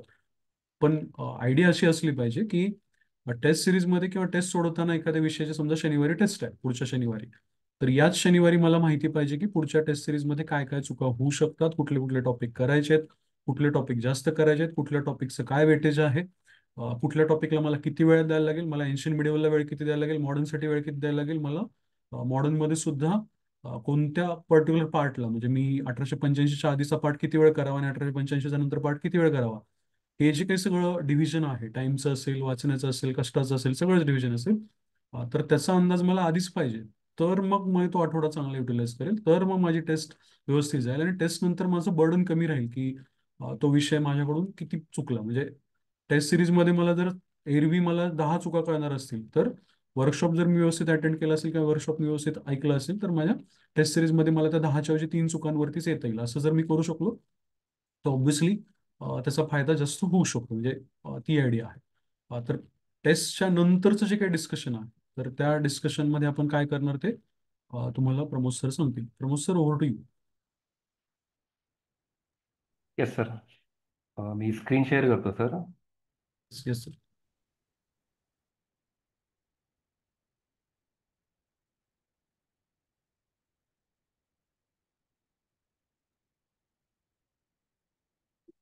स्क्रीन विजिबल आहे का सर? येस, दिसते. ओके. तर नमस्कार सगळ्यांना. बघा, टेस्ट सिरीजचा आपण एक टायटल जे ठेवलं, जसं सर म्हटलं की 1, 2 आणि 3, आणि त्यात 1, 2, 3 नंतर आपल्याला फोर्थ पर्यंत जायचं आहे, म्हणजे की आपली फायनल एक्झाम असणार आहे जी 28 सप्टेंबरची आहे. तर बघा, आता ही नागरी सेवा पूर्व परीक्षा जी आहे 2025ची, याच्यामध्ये 4 घटक प्रामुख्याने आहेत, की म्हणजे मग राज्यसेवा पण आहे, त्याच्यामध्ये फॉरेस्ट पण आहे, आता ॲग्रीच्या सेक्शन आहेत पण ॲग्री पण त्याच्यामध्ये कव्हर होतं, आणि सिव्हिल इंजिनिअरिंगचा. तर या केसमध्ये आपण जर बघितलं तर आपल्याला लक्षात येतं की या सगळ्या एक्झामला एकत्रित करून ही एक नागरी सेवा एक्झाम ठरवलेली. मग त्याच्यामध्ये बऱ्याच विद्यार्थ्यांना अशी एक अडचण जाणवते की सपोज की कोणी इंजिनिअरिंग बॅकग्राऊंडचं असेल तर मग नक्की कसं अप्रोच करायचं, किंवा मग कोणाला फक्त फॉरेस्ट फोकस करायची तर नक्की कसं करायचं, किंवा मग कोणाला फक्त राज्यसेवा करायची असेल तर कसं करायचं. तर आपल्या एक्सप्लेनेशनच्या पॉईंटला जाण्याच्या पूर्वी, जसं समजा की संकप सरांनी सुरुवातीला इंट्रोडक्शन आपलं करून दिलं टेस्ट सिरीज, रुपेश सरांनी अ, एक वर्कशॉप कसं असणार आहे आपलं, की एक आठवडाभर आधीच आपण तयारीमध्ये कसं असणार आहे, किंवा पूर्ण तयारी करून आपण सब्जेक्ट कसा देऊया, तो तिथपर्यंत ओके आहे, किंवा आपण ज्या दिवशी टेस्ट देऊया, एक्सप्लेनेशन वगैरे ह्या गोष्टी. पण त्याच्या आधी काही जे क्वेश्चन रेज झाले तर त्याच्याबद्दल आपण एक थोडंसं बोलू आणि लगेच आपण आपल्या पॉईंटकडे जाऊ. याच्यामध्ये एक लक्षात आलं की काही विद्यार्थ्यांना UPSC आणि MPSCचा जो डिस्क्रिप्टिव्हचा पॅटर्न सेम झालेला आहे. तर ते सिलेबस किंवा फॉरेस्ट पण आहे आणि कृषी पण आहे. तर आता या केसमध्ये मग आपण जास्त विचार न करता, की जो आयोगाचा पॅटर्न ठरलेला आहे किंवा आयोग सडन कुठल्या पॅटर्नला शिफ्ट होत नाही, तो ती पहिली फिअर जी आहे की आपल्या मनामध्ये, की नक्की पेपर खूपच काहीतरी बदलेल, तर ती मनामधली गेली पाहिजे आपल्या. म्हणजे त्याचा जास्त विचार नाही केला पाहिजे. आयोगाने आपल्याला एक ठराविक सिलेबस दिलाय, तर त्या सिलेबसला धरून आयोगाने आतापर्यंत क्वेश्चन्स विचारले, सो आपण त्याला जायचंय. आणि मग आपण टेस्ट सिरीजचा पॅटर्न राबवताना त्या प्रकारेच आपण क्वेश्चनला अप्रोच करणार आहोत. हा पहिला पॉईंट.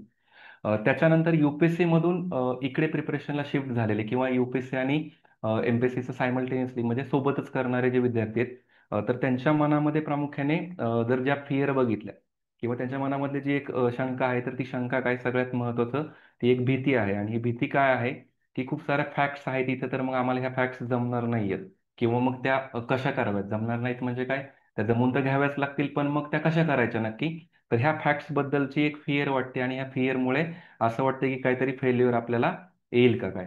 मग हे फेल्युअर येण्याची भीती वाटल्यामुळे मग सब्जेक्टकडे अप्रोचच जात नाही तेवढं.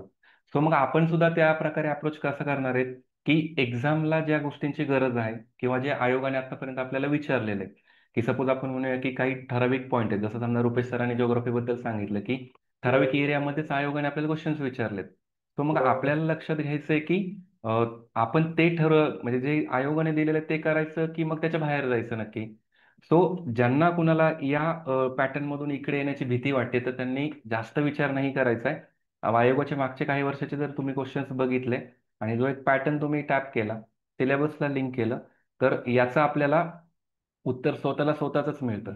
राहतो प्रश्न की खूप साऱ्या फॅक्ट्स वगैरे विचारतात किंवा मग आता ते लक्षात कसं ठेवायचं. फॉर एक्झाम्पल समजा आता आपण इकॉनॉमिक्समध्ये काय बघतो की लोकसंख्येच्या आकडेवारी देऊन आपल्याला काहीतरी कंपॅरिझन विचारलं जातं किंवा काहीतरी क्रोनॉलॉजी विचारली जाते. मग ती कशी पाठ करायची ना, आपण तिकडे केलेलं नाही. तर काही फॉर्मॅटमध्ये आपल्याला ते करावंच लागेल, त्याला ऑप्शन नाहीये. पण मग ऑप्शन कसे आपण जनरेट करतो की ऍटलिस्ट आयोगाचे जे हॉट एरियाज असतात, की जिथे आयोग वारंवार क्वेश्चन आपल्याला विचारले, जसं की समजा आपण त्याला प्रायोरिटीज एरिया म्हणतो, फोकस पॉईंट म्हणतो, तर मग तिथे आपल्याला काही घटक पाठ करायचे, काही घटकाला आपल्याला त्याच्या लॉजिकल लिंक्स लावायच्या.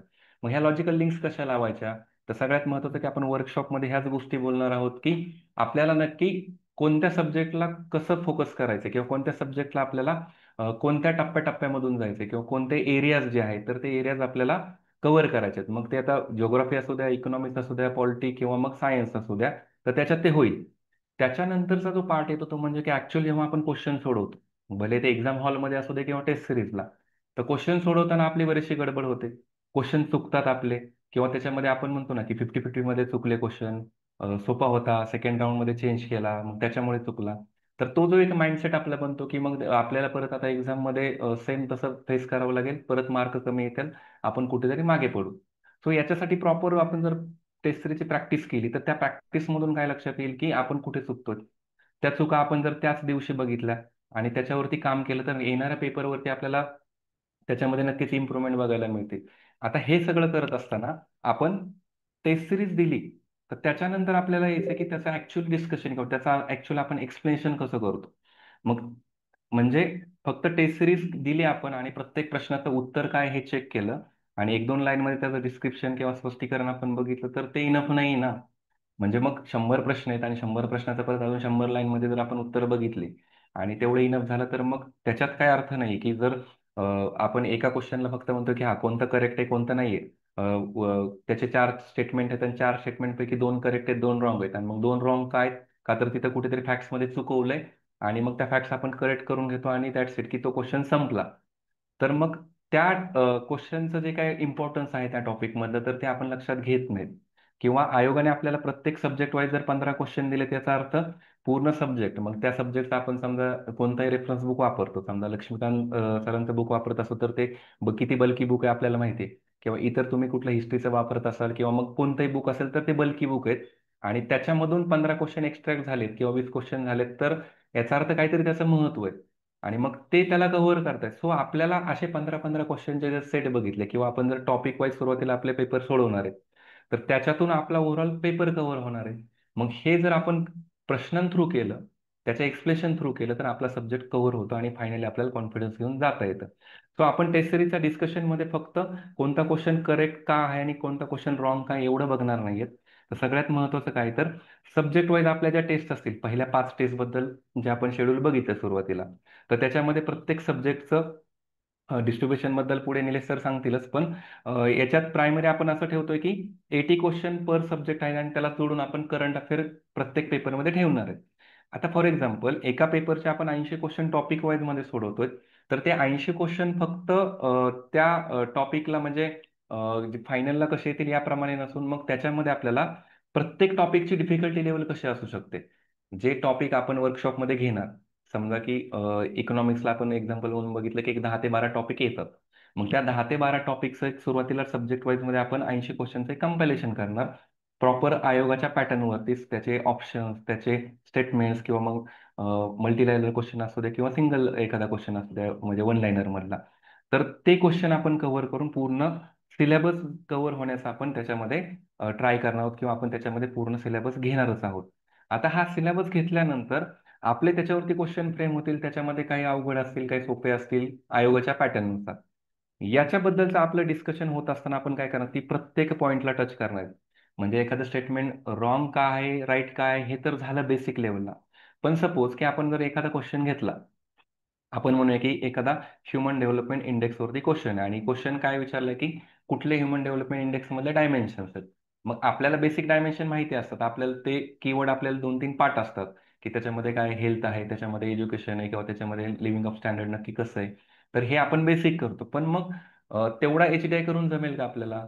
आयोगाने त्या एचडीआय वरती वेगवेगळ्या टाईपमध्ये प्रश्न विचारलेत. कधी कधी करंटला धरून भारताचं रँकिंग विचारलेलं आहे किंवा कधी कधी त्याचे इंडिकेटर्स पण विचारलेले आहेत किंवा मग तो कधी इंट्रोड्यूस झाला किंवा त्याच्या जोडीने मग त्याची संकल्पना कोणी दिली असेल किंवा मग त्याचा इम्पॅक्ट आपल्या भारतावरती कशा प्रकारे झाला किंवा त्याच्या जोडीने आपण नवीन काय डेव्हलपमेंट केलेत का किंवा 5 इयर प्लॅनमध्ये त्याचा इम्पॅक्ट कसा झालेला आहे, कुठल्या योजनेचं नाव मनुष्यबळ योजना दिलेलं आहे. तर हे सगळं सराउंडिंग आपण जेव्हा बघू तर एका प्रश्नाने म्हणजे भले तो प्रश्न 2च लाईनचा असू द्या, पण 2 लाईनच्या प्रश्नाने जवळपासून 1, 2, 3 पानांचा सुद्धा आपण कंटेंट कव्हर करणार आहे. म्हणजे जे एक ट्रॅडिशनल वेने आपलं आलंय ना की 100 क्वेश्चन घ्यायचे, 100 क्वेश्चनचं पटकन 1, 2, 3 पानातलं अनालिसिस बघून घ्यायचं किंवा एखादा 1-2 तासाचा व्हिडिओ बघायचा, दॅट्स इट. तर असं न करता आपण ट्राय काय करतोय की एखादा म्हणजे आपलं डिस्कशन लांबलं तरी चालेल, म्हणजे फक्त 1च तासामध्ये पेपर पूर्ण संपवायचा, तर असं न होता प्रत्येक प्रश्नाचे सगळे अँगल्स आपण कव्हर करणार आहोत आणि सगळे अँगल कव्हर केले की तुम्ही जेव्हा 80 प्रश्नाचं जर डिस्कशन अटेंड केलं तर तुम्हाला सब्जेक्ट पूर्ण झाल्याची फिलिंग येणार आहे. म्हणजे बघा, फ्रॉम दी आवर फर्स्ट म्हणजे वर्कशॉप, आपल्या सब्जेक्टच्या वर्कशॉपच्या डे पासून शनिवारी आपण समजा वर्कशॉप घेतला, नेक्स्ट शनिवारी आपली टेस्ट आहे, तर तुम्ही आठवड्याभरात अभ्यास करणार. आठवड्याभरातला अभ्यास केलेला तुम्ही तर टेस्टच्या रूपाने देणार. टेस्टच्या रूपात दिल्यानंतर टेस्टमध्ये तुम्हाला तुम्हाला जाणवेल की तुम्ही अभ्यास केल्यातले प्रश्नांमध्ये किती लिंक किंवा किती कन्वर्ट होते, किती बरोबर येतात. आणि ते प्रश्नांचं तुम्ही जेव्हा अनालिसिस ऐकाल, तुम्ही बघाल, तर तुमच्या लक्षात येईल की आपण टेस्ट सिरीज मध्ये म्हणजे टेस्ट सिरीजच्या आधी वाचलेलं, टेस्ट सिरीज मध्ये सोडवलेलं आणि नंतर अनालिसिस केलं तर आपल्या सब्जेक्टची एक डबल रिव्हिजन होऊन जाते. आणि डबल रिव्हिजन झाल्यानंतरही जे जे चुकलेले एरियाज आहेत तर ते चुकलेले एरिया आपल्या समोर असतात आणि आपल्याला करेक्शनला चान्स असतो ना. म्हणजे आपण ट्रायल अँड एरर मधूनच पुढे जातोय आणि टेस्ट सिरीज आपल्याला त्यासाठीच आहे, चुकू द्या प्रश्न पण आपल्याला पुढे जायचंय. सो आपण प्रत्येक पॉइंटला टच करणार आहे. आणि हे करत असताना सगळ्यात महत्त्वाचं आपल्या समोर हेच घटक असणार की पीवायक्यू लिंकिंग. तर प्रिव्हियस इयरचे क्वेश्चन आता सगळे म्हणतात की पीवायक्यू करा, पीवायक्यू करा, पण मग कसे करायचे? आणि खरंच मग प्रश्न रिपीट होतात का? तर येस, प्रश्न रिपीट होतात. पण मग ऍज इट इज जरी नाही रिपीट झाले तरी त्याचे एरियाज रिपीट होतात. आणि त्याचे एरियाज रिपीट कसे होतात वगैरे आपण वर्कशॉपमध्ये बघू, डिस्कशनमध्ये बघू. आणि तुम्हाला त्याचे अंदाज पण असतील. तुम्ही बऱ्यापैकी एक्झाम पण दिलेले असतील. इव्हन कंबाईनचे प्रश्न राज्यसेवेत रिपीट होतात, राज्यसेवेतले कंबाईनमध्ये वाईस वर्षा चालू असतं, प्री मेन्स वगैरे हे चालू असतात. पण मग ऍज इट इज जरी क्वेश्चन रिपीट नाही झाला तरी तो जो एरिया आहे, आता फॉर एक्झाम्पल आपण एचडीआय म्हणलं, एचडीआयच्या रूपाने आपण जर बघितलं त्याच्याच बाजूचा दुसरा घटक म्हणलं की जेंडर इनइक्विटी इंडेक्स असेल किंवा त्याच्याच बाजूला आपण म्हणलं की मल्टी डायमेन्शन पॉवर्टी इंडेक्स आहे. म्हणजे इंडेक्सचा जो काही एरिया ठरलेला आहे, ह्युमन डेव्हलपमेंट रिपोर्ट आपण जो करतो, रिपोर्ट मधले काही महत्वाचे इंडेक्स आहेत, तर त्या इंडेक्सवरती आयोगाने तिथंच तिथंच फिरून प्रश्न विचारलेले. सो आपल्याला लक्षात तेच घ्यायचं की प्रिव्हियस इयरचे क्वेश्चन्स आपण लिंकिंग करत असताना, आपण अनालिसिस करत असताना प्रिव्हियस इयरचे अप्रोचेस घेऊ की कुठे कुठे आयोगाने प्रश्न विचारलेत, किती ठिकाणी रिपिटेशन आहेत. किंवा आपण लोकसंख्या टॉपिकमध्ये बघितलं तर लोकसंख्येमध्ये आयोगाचं ठरलेलं आहे की लोकसंख्या धोरणावरती प्रश्न विचारायचे. मग पहिलं लोकसंख्या धोरण, दुसरं लोकसंख्या धोरण आणि आत्ता नव्याने इंट्रोड्यूस झालेली जी 2026-27 ची जनगणना आहे. सो त्याच्या रूपाने सुद्धा आपल्याला काही प्रश्न अपेक्षित आहेत.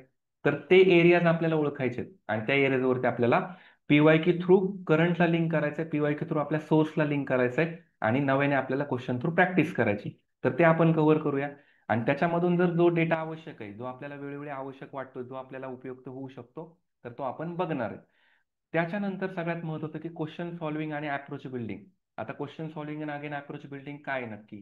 तर जेव्हा तुम्ही कंटेंट करता, जेव्हा टेस्ट सोडवता, पण मग टेस्ट सोडवत असताना तुम्हाला बऱ्याचशा अडचणी येतात की एखाद्या क्वेश्चनचं तुम्ही आन्सर काहीतरी मार्क केलंय, पण मग तेव्हाचा तुमचा जो क्वेश्चन सॉल्व्हिंगचा अप्रोच जो होता किंवा तुमच्या माइंडमध्ये त्या क्वेश्चन बद्दलचं एक काही थीम होती. सपोज की आपण म्हणलं की ए बी सी आणि डी असे एका क्वेश्चनचे 4 स्टेटमेंट दिलेत आणि या 4 स्टेटमेंट बद्दल परत काय केले की ऑप्शन मध्ये 1 2 3 मध्ये ओनली ए किंवा ए बी किंवा बी सी डी फक्त किंवा ओनली डी किंवा ऑल ऑफ द अबव असे जे ऑप्शन जेव्हा सेट होतात आणि त्याच्याबद्दल फक्त आपल्याला एखादा माहिती असतो आणि तो एखादा ऑप्शन आपल्याला माहिती कारण आपल्याला तो कंटेंटमध्ये ॲज इट इज येतो. पण मग बाकीचे ऑप्शन पण ते कुठेतरी लिंक असतात, त्याच कंटेंटला लिंक असतात किंवा एखादा ऑप्शन असा पण असतो की तो खूप आउट ऑफ असतो. तर मग या केसमध्ये आपलं कसं होतं की एखादा ऑप्शन आपला इलिमेट होतो, 4 पर्यायापैकी आपण एक इलिमेट करतो. मग आपल्याला पुढे उत्तरापर्यंत जायचंय ना, कारण जर आपल्याला मॅक्झिमम क्वेश्चनला जर आपण फक्त की 50-50 मध्ये किंवा एकच ऑप्शन इलिमेट होऊन जर तिथं थांबलो तर उत्तरापर्यंत कसं पोहोचणार? तर हे करत असताना की नक्की आपलं बेसिक कंटेंट आपण जे रीड केलेलं आहे, जे सोर्सेस रीड केलेले आहेत, आपली प्रॅक्टिस पीवायक्यू सोबतची आणि त्याच्यानंतर आपण फायनल एक्झामला जेव्हा टच करतोय मग टेस्ट सिरीज किंवा मग आपली फायनल एक्झाम, तर त्यामध्ये आपला अप्रोच काय होता? तर तुम्ही तुमच्या क्युरीज जर सांगितलं की असा असा आपला प्रॉब्लेम होतो किंवा आपण जे अनालिसिस घेणार आहोत तर त्याच्यामध्ये आपण हेच डिस्कस करणार आहोत की याच्यामध्ये कदाचित ठीक आहे ए नंबरचं स्टेटमेंट मला माहिती आहे, पण बाकीच्या बद्दलचा अप्रोच आपला कसा असला पाहिजे, ऑप्शन्स कसे सेट केलेले आहेत, तर याच्यावरून आपल्याला अप्रोच बिल्डिंग करणं महत्वाचं आहे. आणि त्याच्यानंतर येतो तो म्हणजे की लॉजिकल बिल्डिंग किंवा लॉजिकल आपल्याला कसे प्रश्न सोडवता येतील जेव्हा क्वेश्चन अननोन असतो, तर तो नंतरचा टप्पा झाला. पण सगळ्यात महत्त्वाचं तेच आहे की आपल्याला कंटेंटवरतीच काम करणं गरजेचं आहे. कंटेंटवरून आपल्याला पीवायक्यू आणि सोर्सला लिंक करायचं आणि प्रश्न सोडवायचे आहेत. सो फायनली आपल्याला या सगळ्यांमधून कॉन्फिडन्स घेऊन जायचा आहे. जो काही एक्झाम हॉलमध्ये आपल्याला जायचं आहे तर तो कॉन्फिडन्स घेऊन जायचा आहे. आणि असं नसलं पाहिजे की टेस्ट सिरीजच्या आधी आपला कॉन्फिडन्स जाऊ नये आणि मग फायनली घेऊन जाऊ. तर टेस्ट देतानाच कॉन्फिडन्स असला पाहिजे आणि तो आपण कॅरी करणार आहे शेवटपर्यंत. येस. तर मग याच्यामध्ये आपल्याला अननोन क्वेश्चन बद्दलचं जे आपण म्हणलं तर ते आपण कव्हर करूयात. सोबत महत्वाचं तेच अजून येते की प्रत्येक जणाला हीच चिंता असते की करंट अफेअर नक्की किती करायचं किंवा एखाद्या सब्जेक्ट बद्दल करंट डिटेल करायचं का, फक्त करंट बद्दल का निलेश सर बोलताना सांगतीलच, पण मग त्याच्यात पण आपल्याला काही सब्जेक्टला करंट लिंक दिसतात. समजा पॉलिटीमध्ये पण आपल्याला पॉलिटीचे काही क्वेश्चन करंटमध्ये पण विचारले जातात किंवा ते पॉलिटीचे एक बेसिक असतात तर ते आपल्याला त्या सेक्शनमध्ये दिसतात. किंवा इकॉनॉमिक्सचं जर करंट अफेअर बोलायचं तर इकोमध्ये पण काही करंटचे क्वेश्चन असतात. एखादा रिपोर्ट आला समजा जसं की एचडीआय बद्दलच आपण बोललो, तर ते करंटचं जेवढं काही व्हॅल्युएशन असेल आपल्याला जेवढं पॉसिबल असेल तर ते देण्याचा आपण प्रयत्न करू, जेणेकरून काय होईल की व्हॅल्युएशन आपल्या सोर्सला ते लिंक होईल. आता हिस्ट्री सारख्या सब्जेक्टला करंटची काही आवश्यकता नाहीये. हिस्ट्रीमध्ये जनरली कसं होतं की एखाद्या घटनेला जर समजा 100 वर्ष पूर्ण झाले असतील किंवा त्याच्याबद्दल जर काही चर्चा चालू असेल तर ती शक्यता असते की आपल्याला विचारलं जाऊ शकतं. पण मग ते काहीतरी त्याचा वेगळा फॉर्मॅट असेल की करंटमध्ये नवीन काय जर गव्हर्नमेंटने इंट्रोड्यूस केलं असेल तर त्या रूपाने आपल्याला विचारलं जाऊ शकतं. आणि याच्यानंतर सगळ्यात महत्त्वाचं ते म्हणजे की आपल्याला सगळ्यात महत्त्वाचं आपल्या ज्या मिस्टेक्स आहेत तर त्या मिस्टेक्स मधून पुढे जायचंय. म्हणजे असं नाही झालं पाहिजे की एखाद्या टेस्टला तुम्हाला समजा आपण म्हणू की 200 पैकी काहीतरी कमी मार्क आले, समजा आपण म्हणू की एक्झाम्पल म्हणून 50च मार्क पकडूया. सो हे 50 मार्क म्हणजे तुमचा फायनल रिझल्ट डिसाईड नसतात करत. पण ह्या 50 मार्क का आले याला जर तुम्ही व्हाय विचारलं आणि त्या व्हायला परत पुन्हा व्हाय विचारलं, म्हणजे का आले तर त्याचं रिझन भेटलं की ठीक आहे रिडिंग नाही केलं किंवा रिवाईज नाही केलं किंवा तुम्हाला आठवड्याचा वेळ मिळाला पण तुम्ही तर तरी पण त्या इम्पॉर्टंट पॉईंटला गेला नाही आणि इम्पॉर्टंट पॉईंटला गेला नाही तर तरी पण तुम्ही सेम मिस्टेक करतायत, तर मग प्रॉब्लेम आहे. पण मग मार्क कमी आलेत आणि त्याच्यावर तुम्ही काम करताय, नेक्स्ट टेस्टला तुम्हाला इम्प्रूव्हमेंट दिसत आहेत, तर मग हे खूप चांगलं लक्षण आहे आणि आपल्याला ते करायला वेळ आहे. सो आपण ते वन बाय वन करत आपल्या चुकांमधून आपण शिकूया. आणि चुका कधी कधी सोप्या प्रश्नाला पण होऊन जातात, तर मग त्या सोप्या प्रश्नाच्या चुका जरी झाल्या तरी पण आपण त्यातनं लर्न करायचं आणि पुढे जायचे. आता हे ओव्हरऑल टेस्ट सिरीज मध्ये जे डिस्कशन मध्ये आपण बोलतो की टेस्ट सिरीजचं डिस्कशन पुन्हा मी रिपीट करतो की फक्त ते वन लाईनर मध्ये किंवा मग प्रश्न का बरोबर का राईट वगैरे किंवा रॉंग वगैरे, तर एवढ्या पुरतं न राहता ओव्हरऑल आपल्याला सिलेबस पूर्ण होईल, सिलेबसला कव्हर होईल किंवा तुमची एक प्रकारे काय होईल की सिलेबसची पूर्ण रिव्हिजन होईल, याचा आपण ट्राय करणार आहोत. म्हणजे मॅक्झिमम कव्हरेज असेल त्याच्यामध्ये तुम्हाला पीवायक्यूचा फिलिंग येऊ शकतो, त्याच्यामध्ये तुमचा जो काही सोर्स तुम्ही वाचला तर तो कव्हर झाल्याचा फील येईल. म्हणजेच काय तर हा जो आयोगाचा सिलेबस आहे आपल्यासमोर, तर तो तुमचा एका पेपरमधून सुद्धा, म्हणजे हा प्रत्येक जो सब्जेक्ट दिलेला आहे आपल्याला, तर प्रत्येक सब्जेक्ट बद्दल तुम्हाला ती फिलिंग नक्कीच येणार आहे. तर हे झालं ओव्हरऑल अनालिसिस बद्दल आपल्या, की कसं असणार आहे काय. ते रेकॉर्डेड फॉर्म मध्ये तुमच्याकडे असणार, त्यामुळे तुम्ही त्या ऍपमध्ये नक्कीच बघू शकता. आता थोडं इकॉनॉमिक्स च्या टॉपिक कडे मी जातो, की इकॉनॉमिक्स मध्ये आपल्याला नक्की काय बघायचंय किंवा आपल्याला त्याला कसं अप्रोच करायचं त्याच्यामध्ये. ऍक्च्युली वर्कशॉपमध्ये याच्याबद्दल आपण डिटेल म्हणजे प्रत्येक पॉईंटला डिकोड करून बोलणार आहोत. तर ती डिकोडिंग आपली नंतर होईल. इथं थोडंसं आपल्याला एक ओव्हरव्ह्यू बघायचा सब्जेक्टचा. आता त्या बघत असताना बघा, आपल्याला सिलेबस माहिती असणं गरजेचं आहे. बऱ्याच विद्यार्थ्यांना सिलेबसची आयडिया नसते. म्हणजे आता विद्यार्थ्यांची चूक किंवा असं म्हणजे वेगळं काहीतरी म्हणण्यापेक्षा म्हणेल की आपण अवेअर असलं पाहिजे त्याच्यामध्ये.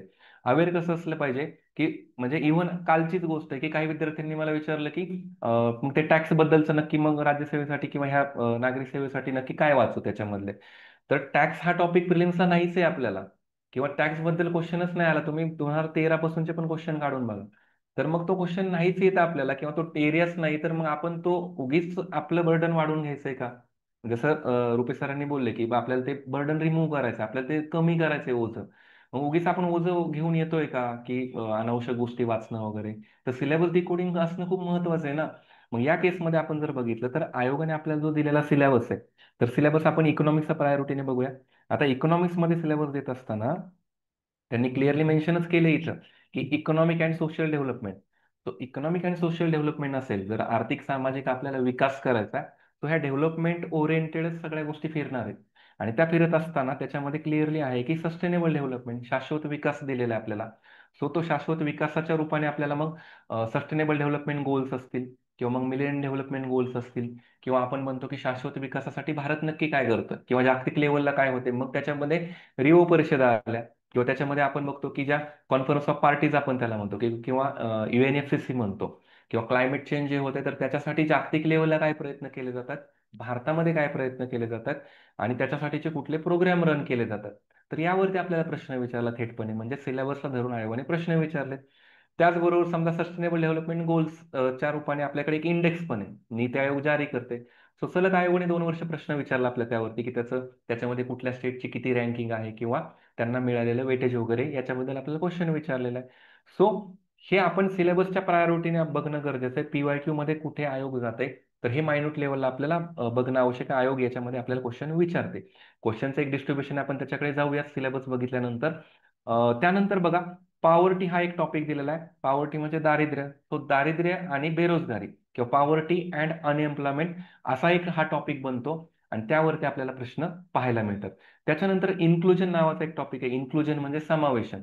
आता समावेशनचा आपल्याला तसा लगेच अर्थ डिकोड होत नाही.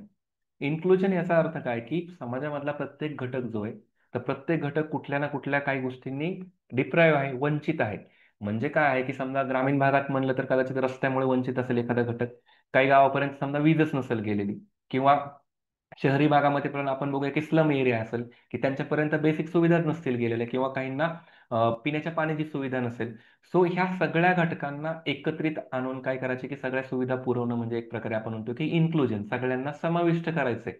तर कशामध्ये समाविष्ट करायचंय, तर जो डेव्हलपमेंट नावाचा घटक आपल्याला सिलेबसमध्ये मिळाला, की सोशो इकॉनॉमिक डेव्हलपमेंट करायची, म्हणजे समाजामधल्या प्रत्येक घटकाची. आणि त्याचाच पुढचा एक पॉईंट आपल्याला जो शेवटचा दिलाय, तर तो आहे सोशल सेक्टर इनिशिएटिव्ह. त्याला आपण म्हणतो सामाजिक उपक्रम म्हणतो, सामाजिक क्षेत्रामधले उपक्रम. आता सामाजिक क्षेत्रामधले उपक्रम म्हणजे काय, की त्याच्यामध्ये पुन्हा समाजामधले सगळे घटक येतात. मग त्याच्यामध्ये महिला येतील, बालकं येतील, त्याच्यामध्ये अल्पसंख्याक येतील, मागासवर्ग येतील, अनुसूचित जाती जमातीमधले घटक येतील. सो या सगळ्यांसाठी जे काही उपक्रम केलेले आहेत, किंवा त्याच्यामध्ये वृद्ध असतील, दिव्यांग असतील, तर या सगळ्यांसाठी शासन नक्की काय करतंय.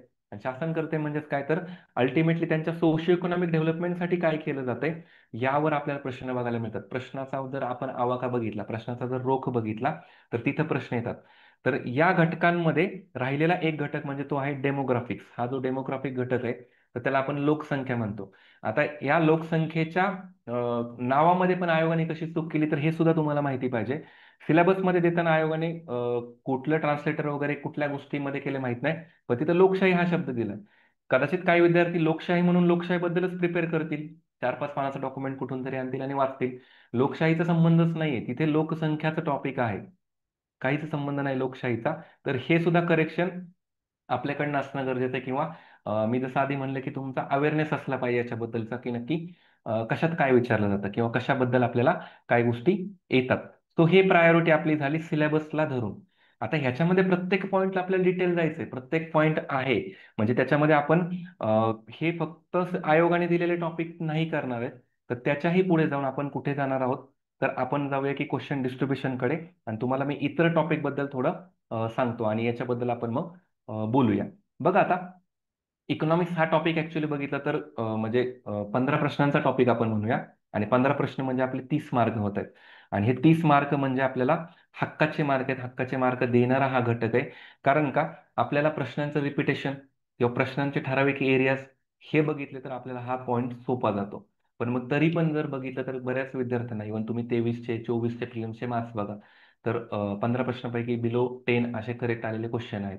तर नक्की मग चुकतंय कुठं? तर मग याच्यामध्ये स्वतःचा अनालिसिस असणं, स्वतःचे सोर्सेस कोणते आहेत नक्की, आणि आपली प्रॅक्टिस महत्वाची. आता आयोगाने जो दिलेला सिलेबस आहे आपण बघितला, तर त्या सिलेबसच्या बाहेर पण आयोगाने प्रश्न विचारलेत. पण मग नक्की ते पण एरिया कुठले आहेत, नक्की ते लिमिटेड आहेत का? तर येस, लिमिटेड आहेत एरिया. आपण ते वर्कशॉपमध्ये डिटेल परत बोलूच प्रत्येक टॉपिकला डिकोड करताना. पण ते एरिया सांगता असताना मला राष्ट्रीय उत्पन्न हा एक घटक सांगायचा आहे की ज्याच्यामध्ये सिलेबसमध्ये मेन्शन नाहीये, पण हा घटक त्याच्यावरती आयोगाने प्रश्न विचारलेले आहेत, तो आपल्याला करणं गरजेचं आहे. त्याच्यानंतर नियोजन, ज्याला आपण म्हणतो की 5 इयर प्लॅन, पंचवार्षिक योजना. तर हे प्लॅनिंगच्या बाबतीत आपल्याला आयोगाने थेटपणे एखाद्या योजनेचं, जसं की दुसरी पंचवार्षिक योजना आहे त्याच्यामध्ये काय आलं, तर याबद्दल आपल्याला प्रश्न विचारलेले आहेत. त्याच्यानंतर आपण जर बघितलं तर हा चलनवाढीचा एक टॉपिक आहे, इन्फ्लेशन. तर त्याच्यात खूप खोलवर नाहीये, पण काही त्यातले मोजके घटक आहेत की इन्फ्लेशन का होतं वगैरे, कोणत्या साईडने कसं होतं. तर यावरती आपल्याला प्रश्न विचारलेले आहेत. आणि ते प्रश्न लॉजिकल आहेत.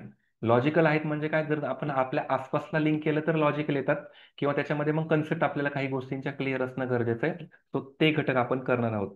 त्याच्यानंतर जो निर्देशांकाच्या बाबतीत आहे, डिफरंट आपण त्याला काय म्हणतो, इंडेक्सेस. डिफरंट इंडेक्सेसमध्ये मग जसं आपण म्हणलं की HDR झाला, किंवा त्याच्याही व्यतिरिक्त मग नीती आयोगाचे काही इंडेक्स असतील, किंवा रँडमच आयोग आपल्याला कधी कधी फिजिकल क्वालिटी लाईफ इंडेक्स वगैरे अशा टाईपचे इंडेक्स पण आपल्याला विचारलेले आहेत. सो हे इंडेक्स आपल्याला करणं गरजेचं आहे, तर ते आपण त्यामध्ये ऍडिशन करणार आहोत. त्याच्यानंतर आपण जर बघितलं, सिलेबसचा एक पार्ट आहे तो कृषी. अगेन सिलेबसमध्ये दिलेला नाहीये, पण तो आपल्याला करायचा आहे. पण कृषीमध्ये जर बघितलं तर खूप डिटेल आहे. तुम्ही जर जुना पॅटर्न मधला मेन्सचा सिलेबस बघितला तर खूप मोठं कृषीचं वेटेज आहे इकॉनॉमिक्स मधलं. पण इथं कृषीचं मोठं वेटेज नाही, तरी पण एखादा प्रश्न आपल्याला सापडतो. आणि त्यात जर प्रायोरिटी बघितलं तर लँड रिफॉर्म्स वरती आपल्याला प्रायोरिटी बघायला मिळते. तर तसे क्वेश्चन येतात, किंवा रॅन्डम एखादी योजना येऊ शकते. तर इथपर्यंत लिमिटेड आहे. सो ते सुद्धा आपण आपल्या टेस्ट सिरीजच्या क्वेश्चनच्या रूपाने किंवा त्याच्या अनालिसिस मधून मग ऍटलिस्ट तो आवाका जर कव्हर केला. फॉर एक्झाम्पल समजा कृषीच्या आपण टेस्टमध्ये 1-2 लँड रिफॉर्मचे क्वेश्चन घेतले, आणि त्याच्या एक्सप्लेनेशन मधून आपण जर ते पूर्ण कव्हर केलं तर तो टॉपिक तसाही कव्हरच होतो तो. सो हे आपल्याला बघायचं आहे. आणि त्याच्यानंतर ग्रोथ अँड डेव्हलपमेंट बद्दल रिसेंटच्या काळात आता आयोग क्वेश्चन विचारते. म्हणजे काहीतरी थेअरी बेस्ड क्वेश्चन आहे, किंवा एखाद्या अर्थतज्ञाने एखादी जर थेअरी मांडली असेल तर त्याच्याबद्दल क्वेश्चन आहे. तर ते रॅन्डम क्वेश्चन आहेत, आणि याच्याबद्दल खूप लोकांना आता भीती वाटायला लागली. हे जे ग्रोथ अँड डेव्हलपमेंटचे जे काही थेरोटिकल क्वेश्चन येतात, म्हणजे थेअरी बेस, की समजा जसं हिगिन्सचा क्वेश्चन आला होता, किंवा याच्याबद्दल गुनार मिडल यांच्याबद्दल क्वेश्चन आलेला आहे. तर हे नक्की काय, कुठून येते, तर ह्याच्याबद्दल भीती आहे. तर ती भीती कशी घालवायची याच्याबद्दलही आपण डिटेल बोलू. कारण कसं आहे की एन नंबर ऑफ अर्थतज्ञ आहेत, आणि प्रत्येकाच्या वेगवेगळ्या थेअरी. तर किती करायचे याच्यावर लिमिटेशन आहेत ना. मग ते कितपत करायचं, किती डेप्थ जायचं, हे आपण बघायचं आहे. आणि बेसिकला स्टिक राहायचं, हे आपली प्रायोरिटी असणार आहे. आणि ऑदर टॉपिकमध्ये आपण म्हणतो की कधी कधी रॅन्डम थोडंसं करंट बेस्ड, किंवा एकदमच कधी कधी WTO वरती क्वेश्चन येईल, किंवा LPG वरती क्वेश्चन येईल, पण तो खूप रॅन्डम येतो. पण त्याच्यामध्ये आपल्याला कन्सिस्टन्सी दिसत नाही. सो त्याचा जास्त प्रेशर घ्यायचं नाही. जस्ट एक तुमच्या समोर हा एक दुसरा टेबल आहे बघा. म्हणजे ऍक्च्युली पहिल्या टेबल बद्दल आपण थोडंसं डिकोड करू, की 2018 पासूनचा हा एक टेबल आपण बनवलेला आहे. 18 पासून जर आपण प्रश्नांचं वेटेज बघितलं, तर प्रत्येक टॉपिकला किती राहिलेले आहे, आणि 2024 पर्यंत रिसेंटच्या एक्झाम पर्यंत. तर हे क्वेश्चन त्याच्यावरती आले, जसं की नियोजन, याच्यावरती आपल्याला सर्रास क्वेश्चनचं वेटेज दिसतंय की 1, 2, 3 अशा रेंजमध्ये क्वेश्चन आलेत. किंवा आपण हे जे ग्रीन शेड गेलेले आहेत, तर ग्रीन शेडमध्ये आपल्याला लोकसंख्या असेल, किंवा मग दारिद्र्य, बेरोजगारी, याच्यावरती हमखास क्वेश्चन विचारलेत. आणि हे सगळे आपल्या आवाक्यातले क्वेश्चन आहेत, की ज्याच्यामध्ये आपण 100% मार्क घेऊ शकतो. आणि इथे सुद्धा चुकलेले आहेत बरेच जण, की सोपं आहे आपल्या कंटेंट मधलंय, पण मग अगेन काहीतरी सेकंड कॉल घेतला, सेकंड थॉट लावला प्रश्नाला, आणि चुकला, 50-50 चुकला. तर हे चुका का होऊ द्यायच्या आपण? मग आपण स्वतःच आपल्या रिझल्टला मागे खेचण्यात अर्थ नाहीये. आपण प्रॅक्टिस करूया मॅक्झिमम, आणि त्याच्यामधनं कव्हर करूया. त्याच्यानंतर पुढचा जो पॉईंट बघितला तर समावेशन आणि सोशल सेक्टर इनिशिएटिव्ह, म्हणजे हा जो मेजॉरिटी पार्ट जर बघितला, म्हणजे तुमच्या आमच्या भाषेमध्ये सगळ्यांच्या भाषेमध्ये हा सगळा टोटल योजनांचा पार्ट आहे. तर योजनांच्या पार्टला कसा अप्रोच करायचा, योजनांच्या पार्टमध्ये नक्की काय करायचं हे आपल्याला बघणं आवश्यक आहे आणि त्याचे एक लिमिटेशन्स आहेत. मग ते कसं करायचं याबद्दलही आपल्याला बघायचं आहे. आणि मग नंतर येतो शाश्वत विकासाचा. तर शाश्वत विकासामध्ये MDG SDG आयोगाचे फेवरेट राहिलेले आहेत, त्याच्याबद्दलही आपल्याला पाहायचे. सो असं हे 15 क्वेश्चनचं इकोमध्ये कव्हर झालं. आता मग इकोच्या व्यतिरिक्त सुद्धा इकोचे जे काही टॉपिक आपण करतोच तर त्याचं पण वेटेज आहे. म्हणजे इको फक्त 15 क्वेश्चन पुरता लिमिटेड नाही राहत किंवा इकोचे पॉईंट लिमिटेड राहत नाही. तर त्याच्याही बाहेर जाऊन काही टॉपिकमध्ये त्याच्या रेफरन्सने किंवा ॲज इट इज क्वेश्चन सुद्धा आलेले आहेत. मग त्यातला सगळ्यात महत्त्वाचा लोकसंख्या टॉपिक जो आहे तर तो जिओग्राफीमध्ये आपल्याला बघायला मिळतो. आणि इकॉनॉमिक्समध्ये जिओग्राफीमध्ये तसं बघितलं तर लोकसंख्याचं डिफरन्स काहीच नाहीये. म्हणजे कधी कधी लिंग गुणोत्तर तिकडे हे विचारलंय जिओग्राफीमध्ये, इकडे पण विचारलेलं आहे. किंवा कधी कधी राज्यांचं किंवा इव्हन जागतिक लेवलचं देशांचं रँकिंग दोन्हीकडे पण विचारलेलं आहे. सो त्याच्यात मेजर डिफरन्स बघायला मिळत नाहीये. पण इथं आपल्याला लक्षात ठेवायचं की प्रश्न येतात का जिओग्राफीमध्ये, तर येतात. 2024च लेटेस्ट पेपरच बोलायचं झालं तर 3 प्रश्न आपल्याला लोकसंख्येवरती जिओग्राफीमध्ये विचारलेले आहेत. म्हणजे बघा एकाच टॉपिकला, म्हणजे इथं जिओग्राफीमध्ये 3 क्वेश्चन आणि आपण जर इथं लोकसंख्येचे हे 2 क्वेश्चन बघितले तर 5 क्वेश्चन आपल्याला एकाच पेपरमध्ये एका टॉपिक मधून बघायला मिळतात. मग तुम्ही ठरवायचं की आपल्याला कुठे काय वेटेज द्यायचं आणि आपला अप्रोच तोच राहणार आहे टेस्ट सिरीज मधून आपल्याला, की आयोग ज्या ज्या हॉट एरियावरती क्वेश्चन विचारतात वारंवार तर तिथं आपल्याला भर द्यायचा. सो बाकीचे जर घटक म्हणलं जसं की कधी कधी शाश्वत विकासाचा एखादा क्वेश्चन एन्व्हायरमेंटमध्ये येतो, कधी कधी तो एन्व्हायरमेंटच्या सायन्समध्ये येतो, हे स्विचिंग चालू असतं. त्याचबरोबर जर करंटच्या अनुषंगाने आपण बघितलं सामाजिक क्षेत्र सुधारणा असेल किंवा याच्यामध्ये समावेशांचा पॉईंट असेल तर योजनांचा पार्ट जनरली आपल्याला करंटमध्ये वगैरे बघायला मिळतो.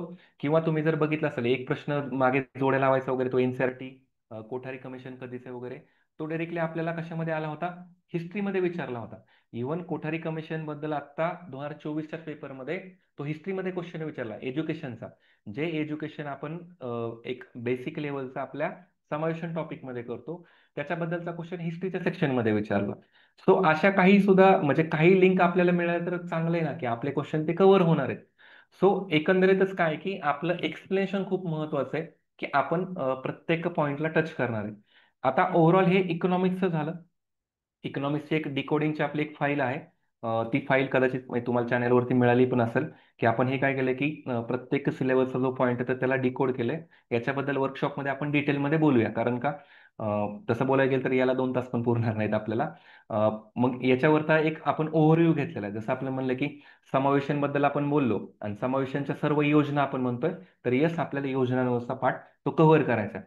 आता याच्या व्यतिरिक्त जो एक दुसरा अजून पॉईंट राहतो तो म्हणजे काय, तर बघा यामध्ये रुपेश सरांनी एन्व्हायरमेंट बद्दल बोललंच आहे. तर हिस्ट्री मधला एक जो पॉईंट मी वैयक्तिक त्याला अप्रोच करणार आहे किंवा तो आपण घेणार आहे. तर त्याच्यामध्ये बघा हिस्ट्रीच्या सिलेबसमध्ये त्यांनी म्हणजे आयोगाने देताना काय आपल्याला दिलेलं आहे की history of India national movement with some weightage to Maharashtra म्हटलेलं आहे. पण याच्यामध्ये डिकोडिंग खूप करणं गरजेचं आहे. तरी जनरली आपण बघितलं तर हिस्ट्रीमध्ये प्रश्न कसे येतात आयोगाचे, तर 4 घटकावरती प्रश्न येतात. 4 घटक कुठले, तर आपण एक घटक म्हणूया की एन्शियंटचा आला, दुसरा घटक झाला मेडिवलचा, तिसरा घटक झाला मॉडर्नचा आणि या तिसऱ्याच मॉडर्नच्या घटकाला आपण म्हणतो की भारताचा इतिहास आणि दुसरा आहे महाराष्ट्राचा इतिहास. सो महाराष्ट्राच्या इतिहासाबद्दल कदाचित ज्यांनी आधी UPSC केलं तर त्यांना थोडं अवघड वाटू शकतं की नक्की त्याच्यामध्ये सोर्स कुठला करायचा, त्याच्यामध्ये खूप साऱ्या फॅक्च्युअल गोष्टी आहेत किंवा समाज सुधारक आहे. तर त्याच्याबद्दल ते वर्कशॉपमध्ये त्या त्या लेवलला कव्हर होईल. पण अँशियंट मेडिवल बद्दल जर बोलायचं झालं तर त्याच्याबद्दल सुद्धा खूप भीती घेतात मुलं. तर अँशियंट मेडिवलमध्ये आपण प्रायोरिटी जर बघितलं तर सगळ्यात महत्त्वाचं हिस्ट्रीमध्ये आपल्याला गरज काय असते काय लक्षात घेण्याची, तर ती म्हणजे की टाइमलाईन. सो टाइमलाईन एकदा आपल्याला समजली की काय आहे नक्की हिस्टॉरिकल बॅकग्राऊंड काय, म्हणजे इंडस व्हॅली सिव्हिलायझेशन पासून ते पार आपण म्हणतो की मॉडर्न इंडियाचं सुरू होतं तिथपर्यंत किंवा ब्रिटिश भारतामध्ये येईपर्यंत. सो इथपर्यंत आपण एन्शियंट मेडिवलला कव्हर करतोय. सो मग एक प्रकारे आपल्याला टाइमलाईन जर लक्षात आली, ती टाइमलाईन आपल्याला लक्षात आली की मग आपल्याला ते मधले जे ब्लॉक्स असतात तर ते ब्लॉक्स भरायला सोपं जातं. मग ते ब्लॉक्स कसे, सपोज की आपण प्रश्नांचा जर आपण आयोगाचा आवाका बघितला तर त्या आवाक्यामध्ये आपण म्हणतोय की कधी कधी त्यांनी इंडस व्हॅली सिव्हिलायझेशन वर क्वेश्चन विचारलाय, कधी कधी त्यांनी डायरेक्टली मौर्य एरावरती क्वेश्चन विचारला आहे, गुप्ता एरावरती क्वेश्चन विचारलेला आहे, किंवा कधी कधी डायरेक्ट रॅन्डम हर्षवर्धनच्या बाबतीतलं मग त्याचे लेख वगैरे म्हणजे त्याची नाटकं वगैरे त्याच्याबद्दल प्रश्न विचारलाय, जो की आता 24ला रिपीट झाला ॲज इट इज क्वेश्चन. आधीचा क्वेश्चन होता आणि तरी पण मुलं 24च्या पेपरला चुकले त्याच्यामध्ये. म्हणजे ऑलरेडी पीवायक्यू मध्ये काहीतरी विचारलंय त्याच्याबद्दल, सेम तसं काहीतरी रेफरन्स घेऊन आयोग आपल्याला पुन्हा प्रश्न विचार, तरी पण आपण चुकतोय.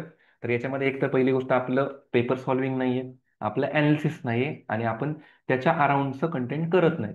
सो अँशियंट मध्ये आपल्याला जर अप्रोच करायचा तर कसं करणार आहे, टाइमलाईन करत असताना अँशियंट कडून येत असताना प्रत्येक घराण्यामध्ये आयोगाचा जर प्रश्न विचारायचं स्वरूप बघितलं तर एखादं घराणं स्थापन झालं तर त्याचा संस्थापक आपल्याला विचारलाय, त्याच्या जोड्या विचारल्यात, किंवा महाजन पदाच्या काळामध्ये किंवा वैदिक एरामध्ये आपण म्हणतोय, वैदिक एरामध्ये पण अर्ली वैदिक लॅटर वैदिक आपण बघतो, म्हणजे वैदिक एराचा सुरुवातीचा काळ आणि नंतरचा काळ, शेवटचा काळ.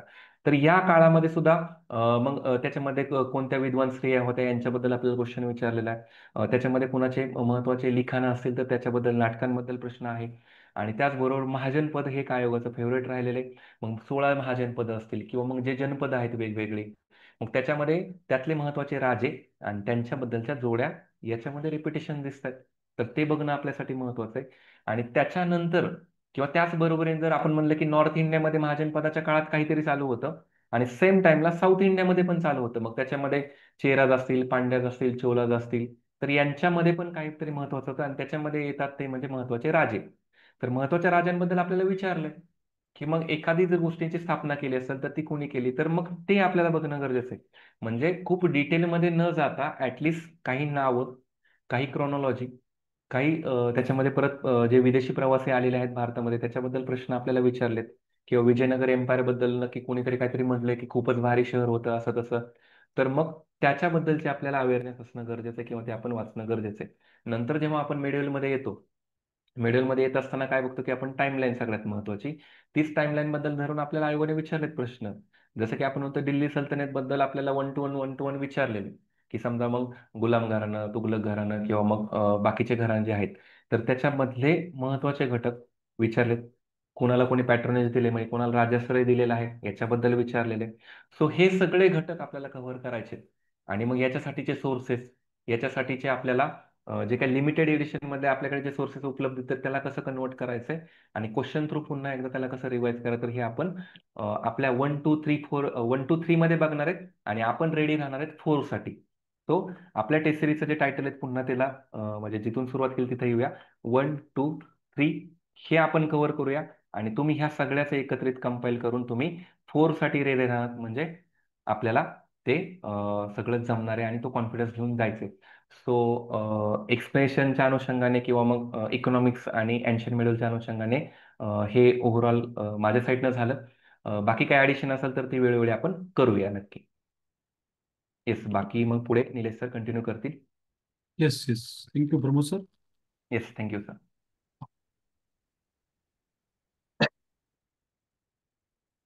सर स्क्रीन नाही करायला आहे.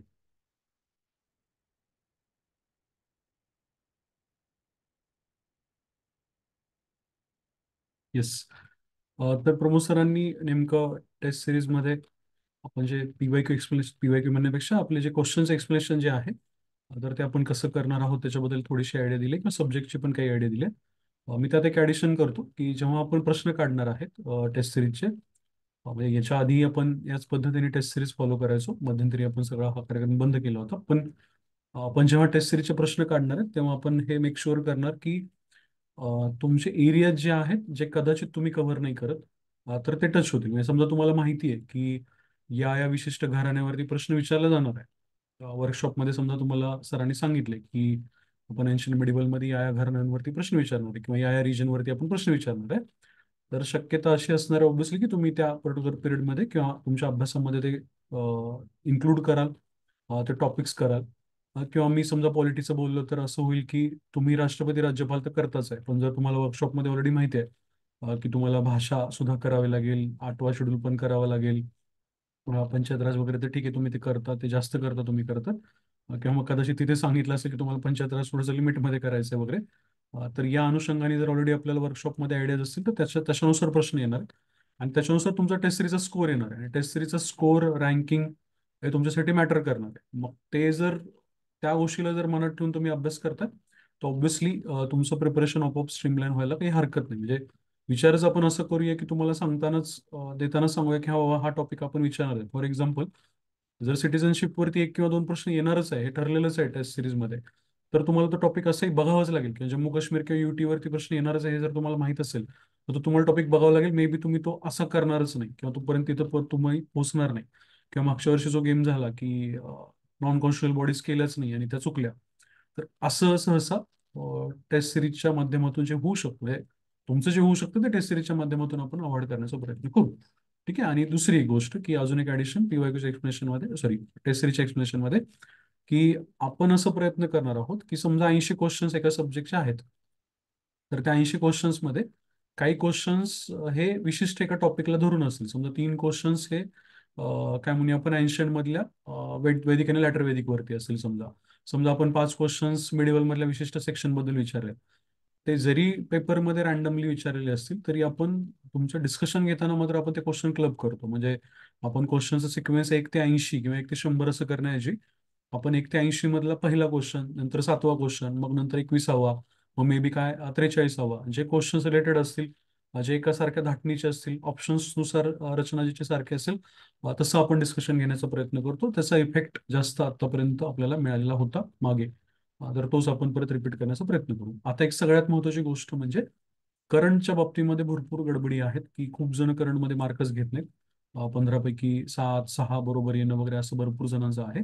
तर खास करून ते निलेश सरांना आपण हे करतोय की तुम्ही करंटबद्दल टॉपिक्स एकतर सगळे कोणते आणि नेमकं काय करायचं त्याच्याबद्दल थोडं ब्रीफ आयडिया आपल्याला सर देतील. Nilesh sir, over to you.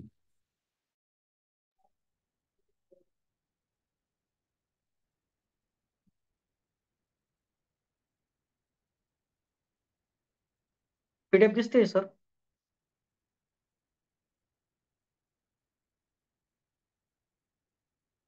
दिसते सर. ओके, एक मिनिट. व्हिडिओ दिसतोय व्हिडिओ. व्हिडिओ दिसतोय, व्हिडिओ दिसतोय ना सर आता? दिसतोय दिसतोय.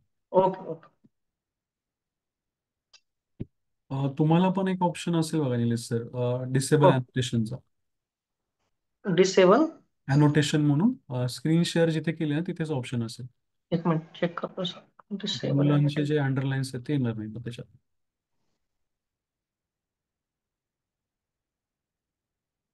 स्क्रीन शेअरची जी ग्रीन पट्टी आहे का तुमच्या याच्यावरती, हो आहे ना. त्याच्या बाजूलाच कुठेतरी ऑप्शन असेल बघा.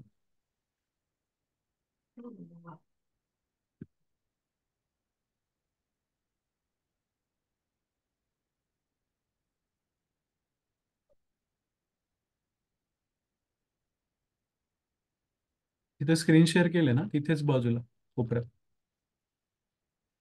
स्क्रीन शेअरच्याच ऑप्शन मध्ये आहे का बघा, डिसेबल अॅनोटेशन म्हणून. एक मिनिट पुन्हा चेक करतो सर. हा. शेअर मध्ये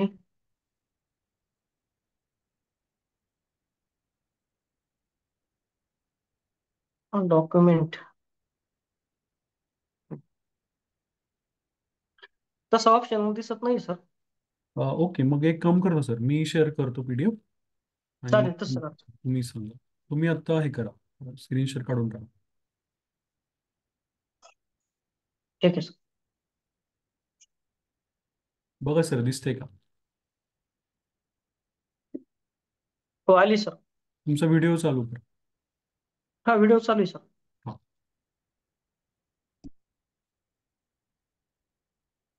येस, बोला सर, कंटिन्यू करू.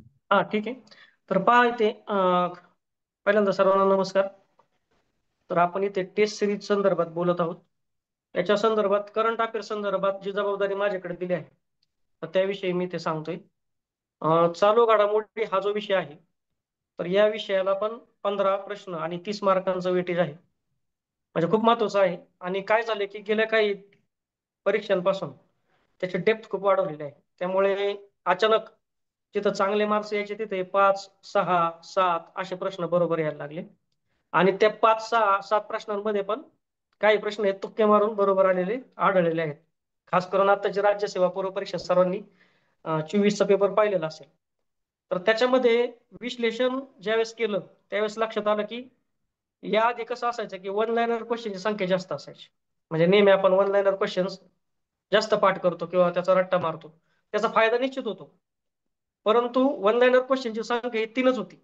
15 क्वेश्चन पैकी फक्त 3 क्वेश्चन्स, आणि जे 12 क्वेश्चन्स बाकीचे आले होते ते खूप डीप आले होते आणि मल्टिपल ऑप्शन त्याच्यामध्ये क्रिएट केले गेले होते. म्हणजे 4 विधानं दिलेले आहेत आणि मग त्या 4 पैकी खाली पुन्हा सब पर्याय देताना वरीलपैकी सर्व ऐवजी पुन्हा अबकड किंवा अबड, अबक, अकड अशा प्रकारचे पर्याय तयार केले गेले होते. मग काय होतं की जेव्हा अशा प्रकारचे पर्याय येतात त्यावेळेस आपल्याला जनरली कशी सवय आहे की वरीलपैकी सर्व, वरीलपैकी सर्व, वरीलपैकी सर्व आपण करत जातो. परंतु काही ठिकाणी ट्रॅप लावले गेलेले आपल्याला यावेळेस जास्त आढळलेले आहे. जसं की पद्म पुरस्कार आले, तर पद्म पुरस्कारांमध्ये मग आपल्याला आजवर कसं विचारलं गेलेलं आहे की कोणत्या एखाद्या व्यक्तीविषयी दिलंय की कोणत्या क्षेत्रात तो पुरस्कार दिला गेलाय, किंवा एखाद्या बाहेर देशातील व्यक्तीला दिला गेलाय तर तो ती व्यक्ती कोणत्या देशातील आहे असं विचारलं गेलेलं आहे. किंवा एखाद्या व्यक्तीला मग पद्म विभूषण मिळालंय, पद्मभूषण मिळालंय की पद्मश्री मिळालंय, अशा प्रकारचे आपल्याला आजवर प्रश्न विचारले गेले. किंवा जोड्या लावायला प्रश्न आलेला असेल की यावेळेस त्यांनी कसं केलं की संख्या पण विचारली त्याच्यामध्येच. म्हणजे पद्मविभूषण किती संख्येने आहेत, एकूण किती संख्या होती, पद्मश्री किती होती. तर अशा प्रकारचा प्रश्न त्यांनी डीप मध्ये जाऊन विचारला. आणि ट्रेंड असा आहे की वरीलपैकी सर्व ऐवजी कोणत्या तरी एका ठिकाणी चुकवण्याचा ट्रेंड त्यांनी ठेवलेला आहे. आता काही विद्यार्थ्यांनी तिथं डोकं लावलं आणि टॅली केली. जसं की एकूण जे एकूण पुरस्कार दिले गेले त्याची संख्या ज्यांची पाठ होती त्यांनी बेरीज करून बघितली आणि बेरीज केल्यानंतर कुठे चुकू शकतात हा एक सेन्स त्यांचा डेव्हलप झालेला होता. तर ते विधान त्यांनी चुकीचं पकडून बाकीची विधानं बरोबर केली, तर त्यांचं बरोबर आलेलं आहे. मग हा जो सेन्स डेव्हलप झालेला आहे तो कसा डेव्हलप झाला हे पाहणं खूप महत्वाचं असतं. आणि मग असे सेन्स डेव्हलप करण्यासाठी आपल्याला हे जे टेस्ट पेपर आपण आयोजित केले अशा प्रकारच्या परीक्षा देणं खूप गरजेचं असतं. जितका जास्त आपण सराव करणार तितका आपला सेन्स डेव्हलप होईल. आणि ज्यावेळेस आपण चालू घडामोडीविषयी डिटेल विश्लेषण पाहणार आहोत त्यामध्ये पीवायक्यू प्रश्नांचा निश्चितच संदर्भ दिला जाणार आहे. आणि मग कशा प्रकारे एलिमिनेशन करायचं आहे किंवा कशा प्रकारे सोडवायचे आहेत, किंवा जिथं आपलं पाठांतर कमी आहे तिथं कशा प्रकारे प्रश्न टॅकल करायचे, या सगळ्या गोष्टी आपण घेणार आहोत. आता करंट अफेअर्स या विषयाचा आवाका खूप मोठा आहे त्यामुळे आपल्याला प्रॉब्लेम निश्चित निर्माण होतो. परंतु आता हे जे वन लाईनर संदर्भात आपण बोलतोय, जर वन लाईनर व्यवस्थित पाठ असतील तर याचा फायदा कुठे होतो की अशा प्रकारचा एक प्रश्न आला होता की जिथे आपण पाहू शकतो की समित्या आल्या होत्या. आता समित्या आपण जनरली समित्या टॉपिक मध्ये पाठ करत जातो, ते आपल्याला खाली पाहायचंय समजा. तर ते पाठ करत जाताना त्यांनी वन लाईनर प्रश्न नाही विचारला, जोड्या लावार प्रश्न विचारला. मग 4 नाव म्हणजे समितीचे जे प्रमुख आहेत ते 4 आणि इकडल्या साईडला त्या समितींच्या कार्याविषयी 4 विधान आणि मग जोड्या लावायच्या आहेत. मग अशा वेळेस अशा प्रश्नांचा नक्कीच फायदा होतो वन लाईनर पेक्षा. कारण जर आपलं सर्वच पाठ नसेल परंतु त्या 4 जोड्यांपैकी एक जरी व्यवस्थित पाठ असेल आणि खाली ऑप्शन देताना जर तसं एक जोडी समजा 1 नंबरचं अ विधानाची जोडी 3 नंबर ऑप्शनला जुळली म्हणजे अ चं 3 आणि ते एकाच ठिकाणी असेल तर आपलं उत्तर येऊन गेलेलं असतं, तिथं आपल्याला पुढे चेक करायची गरज पडत नाही. हे आपल्या वर्कशॉपमध्ये करंटच्या होऊन जाईल. तर अशा प्रकारे वन लाईनरच्या क्वेश्चनचा आपल्याला फायदा होतो. नंतर दिनविशेषवर जर जेव्हा आपण येतो तर दिनविशेष हे खूप महत्वाचं आहे. तुम्ही आता जर ग्रुप बी आणि ग्रुप सी चे जरी पेपर पाहिले तर तिथं आपल्याला दिनविशेषावरती कशा प्रकारे प्रश्न विचारले गेले, तर राष्ट्रीय मतदार दिन याच्यावरती आपल्याला क्वेश्चन विचारला गेलेला आहे, राष्ट्रीय मतदार दिनावरती. ठीक आहे. त्यानंतर आपल्याला इतरही क्वेश्चन्स म्हणजे मोठ्या संख्येने, जसं होमिओपॅथिक डे कधीच आहे, होमिओपॅथिक दिन, जैवविविधता दिवस कधीच आहे, अशा प्रकारच्या आतापर्यंत ह्या बी आणि सी ला 3 प्रश्न विचारले गेले. समजा येणाऱ्या राज्यसेवेला हाच पॅटर्न धरून दिनविशेषावरती जर प्रश्न फॉर्म करायचा झाला तर ते कसं करतील, तर मग असं वन लाईनर करतील किंवा मग दिन ते दिन देतील आणि त्याचे विशेषण देतील. मग दिनविशेषवरती आपल्याला असा क्वेश्चन दिनविशेषवरती आपला फॉर्म होईल जोड्या लावायचा. त्यामुळे काही महत्वाचे दिनविशेष आपल्याला करणं भाग आहे. पण त्या दिनविशेष करताना पण आपल्याला त्यांनी जो प्रश्न विचारला तो जागतिक दिनविशेष जे आहे त्याच्यावरती आणि राष्ट्रीय दिनविशेष आहे त्याच्यावरती त्यांनी विचारलेला आढळतो. विज्ञान आणि तंत्रज्ञान घडामोडीचा जर आपण विचार केला तर विज्ञान आणि तंत्रज्ञान घडामोडी आपल्याला याच्यामध्ये सगळ्यात महत्वाचं काय येतं तर आपल्याला ऍपवरती क्वेश्चन्स येत आहेत. त्यानंतर एखादा ऍपवरती क्वेश्चन आल्यानंतर एखादा समजा दिल्लीची एखादी स्कीम आहे तर ती स्कीम समजा दिल्लीमध्ये प्रदूषण खूप जास्त आहे तर मग त्यांनी ते प्रदूषण टॅकल करण्यासाठी काय योजना आणलेली आहे तर ती विज्ञान तंत्रज्ञानाशी रिलेटेड असते. किंवा आदित्य एल1 मिशन आपलं आहे, आता आंतरराष्ट्रीय आपल्या अंतरिक्ष घडामोडी ज्या आहेत किंवा विज्ञान तंत्रज्ञान घडामोडी आहेत त्या आपण तिथं क्लब करणार आहे, किंवा संरक्षण घडामोडी. तर आदित्य मिशन जे आहे त्या आदित्य मिशन विषयी आपल्या राज्यसेवेला प्रश्न विचारला की वन लाईनर मध्ये 3 वन लाईनर आले होते त्यातलं एक वन लाईनर मध्ये विचारलं की कोणत्या देशाने आपल्याला हेल्प केलेली आहे, म्हणजे देशाच्या कोणत्या आंतरराष्ट्रीय जी अंतरिक्ष संस्था आहे तिने आपल्याला हेल्प केलेली आहे, अशा प्रकारचा प्रश्न आपल्याला त्यांनी विचारलेला होता. आता गगनयान मिशन आहे, त्याच्यावरती आपल्याला याच्या आधी करंट अफेअर्स मध्ये प्रश्न डीप मध्ये आलेला आहे. आता त्याच्यात पुढे जाऊन आपल्याला त्याच्याच पुढची पायरी प्रश्न विचारला जाईल, किंवा चंद्रयान मिशन आहे त्याच्यावरती प्रश्न आले, ते नवीन जे मिशन येईल त्याच्यावरती आपल्याला क्वेश्चन असतील, किंवा कोणतं मिसाईल लॉन्च केलं किंवा कोणता उपग्रह सोडला, तर जास्त भर हे मिसाईल पेक्षा उपग्रहांवरती जास्त असतो. उपग्रहांवरती जास्त भर असतो. ठीक आहे. आणि त्याचबरोबर ती आता कृषी आणि पर्यावरण घडामोडी पहा, आपल्याला तो एक महत्वाचा टॉपिक आहे. आताच प्रमोद सरांनी सांगितलं की कृषी म्हणजे इकॉनॉमिक्स मध्ये जे क्वेश्चन येतात तर ते कृषी घडामोडी आणि आर्थिक घडामोडी याच्यातील क्वेश्चन तिथे येण्याचे चान्सेस जास्त असतात. आणि ते का असतात या दोन सेक्शनचे, तर कोणती तरी एखादी योजना लॉन्च झालेली असते नवीन. आता कालच पंतप्रधानांनी एक नवीन योजना लॉन्च केली. मग अशी जी नवीन योजना लॉन्च झाली त्याच्याविषयी क्वेश्चन विचारण्यासाठी मग काय करायचं की करंटचे क्वेश्चन विचारायचे, मग रिलेट करायचं. जसं की एखादा क्वेश्चन आपला इकॉनॉमिक्स मध्ये एखादा क्वेश्चन टाकून द्यायचा कृषीशी रिलेटेड किंवा आर्थिक घडामोडीशी रिलेटेड, आणि इकडे 15 क्वेश्चन आहेच. अशा प्रकारे ते वेटेज व्हॅरी होतं त्याचं. अहवाल आणि निर्देशांकावरती खूप भर आहे आयोगाचा. पहा तुम्ही, आत्ताच आपल्याला ग्लोबल हंगर इंडेक्स वरती राज्यसेवा पूरक परीक्षेला प्रश्न आला होता, ग्लोबल हंगर इंडेक्स वरती. ठीक आहे. त्याच्यामुळे अहवाल आणि निर्देशांकावरती आपल्याला प्रश्न येतो. ठीक आहे. त्यानंतर राजकीय घडामोडी जर तुम्ही पाहिलं, राजकीय घडामोडी, तर राजकीय घडामोडीमध्ये कसे क्वेश्चन येणार, जसं आता नेमणुका ज्या आहेत व्यक्तिविशेष त्याच्या संदर्भात जर विचार केला तर तुम्ही पाहू शकता की राजकीय घडामोडी आपल्याला लोकपालची नेमणूक म्हणजे कोणत्या व्यक्तीची नेमणूक लोकपाल या पदावरती केलेली, अशा प्रकारचा प्रश्न आपल्याला आला होता. आता ठीक आहे. तर अशा प्रकारचा क्वेश्चन वन लाईनरच्या संदर्भात आपल्याला येतोय राजकीय घडामोडीच्या बाबतीत. आणि समजा आता गेल्या वर्षी इलेक्शन पार पडलेले आहेत, तर इलेक्शनच्या संदर्भात एखादा क्वेश्चन आला तर येऊ शकतो, परंतु शक्यतो निवडणूक प्रिलिमला जास्त येतो. ठीक आहे, लक्षात ठेवा. घडामोडीविषयी आपण आता डिस्कस केलं होतं. त्यानंतर आपला जो सिलेबस आहे, सिलेबस मध्ये काय मेन्शन केलं की आपल्याला जे चालू घडामोडी जाणार आहेत त्या राज्य स्तरावरच्या आणि आंतरराष्ट्रीय स्तरावरच्या तिन्ही स्तरावरच्या चालू घडामोडी आपल्याला विचारल्या जाणार आहेत. मग तिन्ही स्तरावरच्या चालू घडामोडी आपल्याला विचारल्या जाणार आहेत, आपल्याला तिन्ही स्तरावरच्या चालू घडामोडी व्यवस्थित करायच्या आहेत. आणि तो वेट जर तुम्ही पाहिलं तर वेटेज ते बरोबर मेंटेन करते. राज्य स्तरावरची चालू घडामोडी 15 प्रश्नांपैकी 1 ते 2 क्वेश्चन्स येतात, कमी असतात, परंतु राष्ट्रीय आंतरराष्ट्रीय स्तरावरच्या चालू घडामोडी या पेपरच्या अनुषंगाने जास्त येतात यावेळेला पाहावं लागेल. त्यातल्या त्यात राष्ट्रीय घडामोडीवरती जास्त भर असतो. आणि व्यक्तिविषयी आपल्याला 3 प्रकारच्या चालू घडामोडींचं त्यांनी मेन्शन केले, आणि त्यामध्ये राष्ट्रीय आणि आंतरराष्ट्रीय घडामोडींवरती जास्त भर आहे. मग त्याच्या आतमध्ये मग या बाकीच्या ज्या गोष्टी त्या डिवाइड केल्या जातात. तर याच्यामध्ये आपल्याला पाहायचं की व्यक्तिविशेषावरती जास्त प्रश्न विचारले जातात, असं मी सांगत होतो. तर याच्यामध्ये आतापर्यंत म्हणजे या मागच्या 3 एक्झाम मध्ये जे क्वेश्चन आहे त्याच्यामध्ये त्यांनी MS स्वामीनाथन यांच्याविषयी विचारलेला आहे राज्यसेवेला. त्यानंतर रणजित गुहा यांच्याविषयी कंबाईन आलेला आहे ग्रुप सी ला. रतन टाटा यांच्याविषयी आलेला आहे ग्रुप बी ला. त्यानंतर जॉन महामा यांच्याविषयी आलेला आहे. त्यानंतर नरगिसी मोहम्मदी यांच्याविषयी आलेला आहे, आणि कर्पुरी ठाकूर. तर असे जे व्यक्तिविशेष आहे यांच्याविषयी क्वेश्चन्स आपल्याला विचारले गेलेले आहेत. आणि मग यातले 3 क्वेश्चन जे आहेत ते राज्यसेवेला आपल्याला आढळून येतात.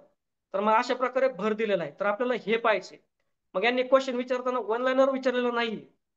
हे व्यक्तिविशेष विचारताना मल्टिपल चॉईस क्वेश्चन मध्ये त्यांनी वन लाईनर विचारण्याऐवजी विधानं दिलेली आहेत. आणि विधानं दिल्यानंतर त्याच्यातून आपल्याला परत पुन्हा खाली वरीलपैकी सर्व ऑप्शन पण काही ठिकाणी दिलेलं नाही. त्याच्यामधून आपल्याला काहीतरी एक वगळायचं अशा प्रकारचं त्यांनी ते सेट केलेलं आहे. म्हणजे याचा अर्थ काय होतो की आपल्याला चालू घडामोडींचा अभ्यास करताना भले मग आवाका मोठा असेल तर सर्व करण्याची गरज नाही. आपल्याला मागचे जे पेपर आहेत ते अभ्यासल्यानंतर एक सेन्स येतो की कोणत्या लेवल पर्यंत जाईल किंवा अजून पुढचं पाऊल काय असेल असं ओळखून आपल्याला त्या प्रकारच्या नोट्स बनवून त्या प्रकारे आपल्याला अभ्यास करावा लागेल. मग आपण या टेस्ट सिरीजच्या आयोजनामध्ये जे काही क्वेश्चनची संख्या आपण 20 ठेवत आहोत, म्हणजे ऍक्च्युअल पेपरला आपले 15 क्वेश्चन असतात. मग ज्यावेळेस आपण कॉम्प्रिहेन्सिव्ह टेस्ट घेणार आहोत त्याच्यामध्ये 15 क्वेश्चन असतील, परंतु ज्या सब्जेक्ट टेस्ट आहेत त्याच्यामध्ये आपण 20 क्वेश्चन घेतोय. 20 क्वेश्चन घेताना पण आपण जे टॉपिक केलेले आहेत ते 20 त्यातील 2-2च्या गटाने आपण किंवा 2-2च्या गटाने 4-4च्या गटाने टॉपिकच्या आपण ते गट वाईज क्वेश्चन डिवाइड करणार आहोत. आणि तशा प्रकारचे क्वेश्चन आपण एका टेस्टला ज्यावेळेस आपण विचारू, मग त्याचं ज्यावेळेस तुम्ही विश्लेषण पाहणार अनालिसिस, त्याच्यामध्ये जो कंटेंट तुमचा बिल्डअप होईल तो कंटेंट जर तुम्ही व्यवस्थित रिवाइज केला तर पेपरला त्याचा निश्चितच आपल्याला फायदा होणार आहे. लक्षात ठेवा. जसं की आता समित्या पाहतो, समित्या शब्द आपण पाहतोय की समित्यांवरती क्वेश्चन विचारताना आयोगाने वन लाईनर नाही विचारला. आजवरची ट्रेंड कसा होता की अमुक अमुक कामासाठी, जसं की मराठी भाषेला अभिजात भाषेचा दर्जा देण्यासाठी त्याच्या परीक्षणासाठी कोणती समिती नेमण्यात आलेली आहे, किंवा पश्चिम घाटाच्या अभ्यासासाठी कोणती समिती नेमण्यात आलेली आहे. तर याच्याऐवजी कसा प्रश्न विचारला की समित्यांच्या अध्यक्ष 4, त्यांचे कार्य 4 आणि मग जोडा. ठीक आहे. जसं त्याच्यावरचा पॉईंट तुम्ही पाहताय, पुस्तके आणि लेखक. तर पुस्तके आणि लेखक यावरती पण तुम्हाला एक प्रश्न आढळून येतो, कारण की दरवर्षी कोणतं ना कोणतं महत्वाचं पुस्तक येत असतं आणि त्या पुस्तकाचे लेखक त्यांच्या आधी त्यांना खूप चांगल्या प्रकारचे राष्ट्रीय आंतरराष्ट्रीय लेवलचे पुरस्कार मिळाले असतात. किंवा एखादा प्रसिद्ध खेळाडू असतो, एखादा प्रसिद्ध राजकारणी असतो, एखादा प्रसिद्ध अभिनेता असतो, एखादा प्रसिद्ध शास्त्रज्ञ असतो, त्यांची बायोग्राफी एखादी पब्लिश होत असते. तर त्याचे लेखक कोण आहेत, अशा प्रकारचा क्वेश्चन आपल्याला येत असतो. तर त्याच्यावरती आपल्याला भर द्यायचा आहे. योजना आणि उपक्रमांवरती कायम क्वेश्चन असतो, लक्षात ठेवा. हल्ली योजना खूप डिटेल येत आहेत. आता राज्य सेवा पूर्व 2024 जी योजना आली ती खूप डिटेल आली. आणि मग योजनेतून आयोगाने कसं केलेलं आहे की योजना जी मूळ योजना आहे ती, जसं उज्ज्वला योजना आणि उज्ज्वला योजना 2.0 असे, म्हणजे दोन, उज्ज्वला योजना 1 आणि उज्ज्वला योजना 2.0, किंवा प्रधानमंत्री जनधन योजना जी मूळ होती ती आणि प्रधानमंत्री जनधन योजना 2.0. याच्यामध्ये कसं केलेलं असतं की अपग्रेडेशन असतं. जसं ओव्हरड्राफ्ट सुविधा 5,000 रुपयाची होती तर मग ते 10,000ची केली गेली. मग ते अपग्रेडेशन जे झालेलं असतं पुढच्या योजनेमध्ये. मग आता प्रश्न सोडवताना कन्फ्युजन असं होतं की पेपर सेटरने सेट करताना मूळ योजनेला धरून केलाय की अपग्रेडेड योजनेला धरून केलाय. इथं गफलत होती. जसं आता भरपूर मुलांनी काय केलं की राज्यसेवा पूर्वला प्रश्न आल्यानंतर आपण आक्षेप पाठवले, पण त्याच्यात चेंजेस काहीच झाले नाही. तुम्ही आता जर पाहिलं असेल राज्यसेवा पूर्वला, मग ते चेंजेस जर झालेले नाहीत, मग याचा अर्थ आपल्याला कन्फ्युजन तयार होतं की अपग्रेडेड योजनेसाठी केलंय की मूळ. मग याच्या संदर्भात आपल्याला डिटेलमध्ये ते पाहावं लागेल.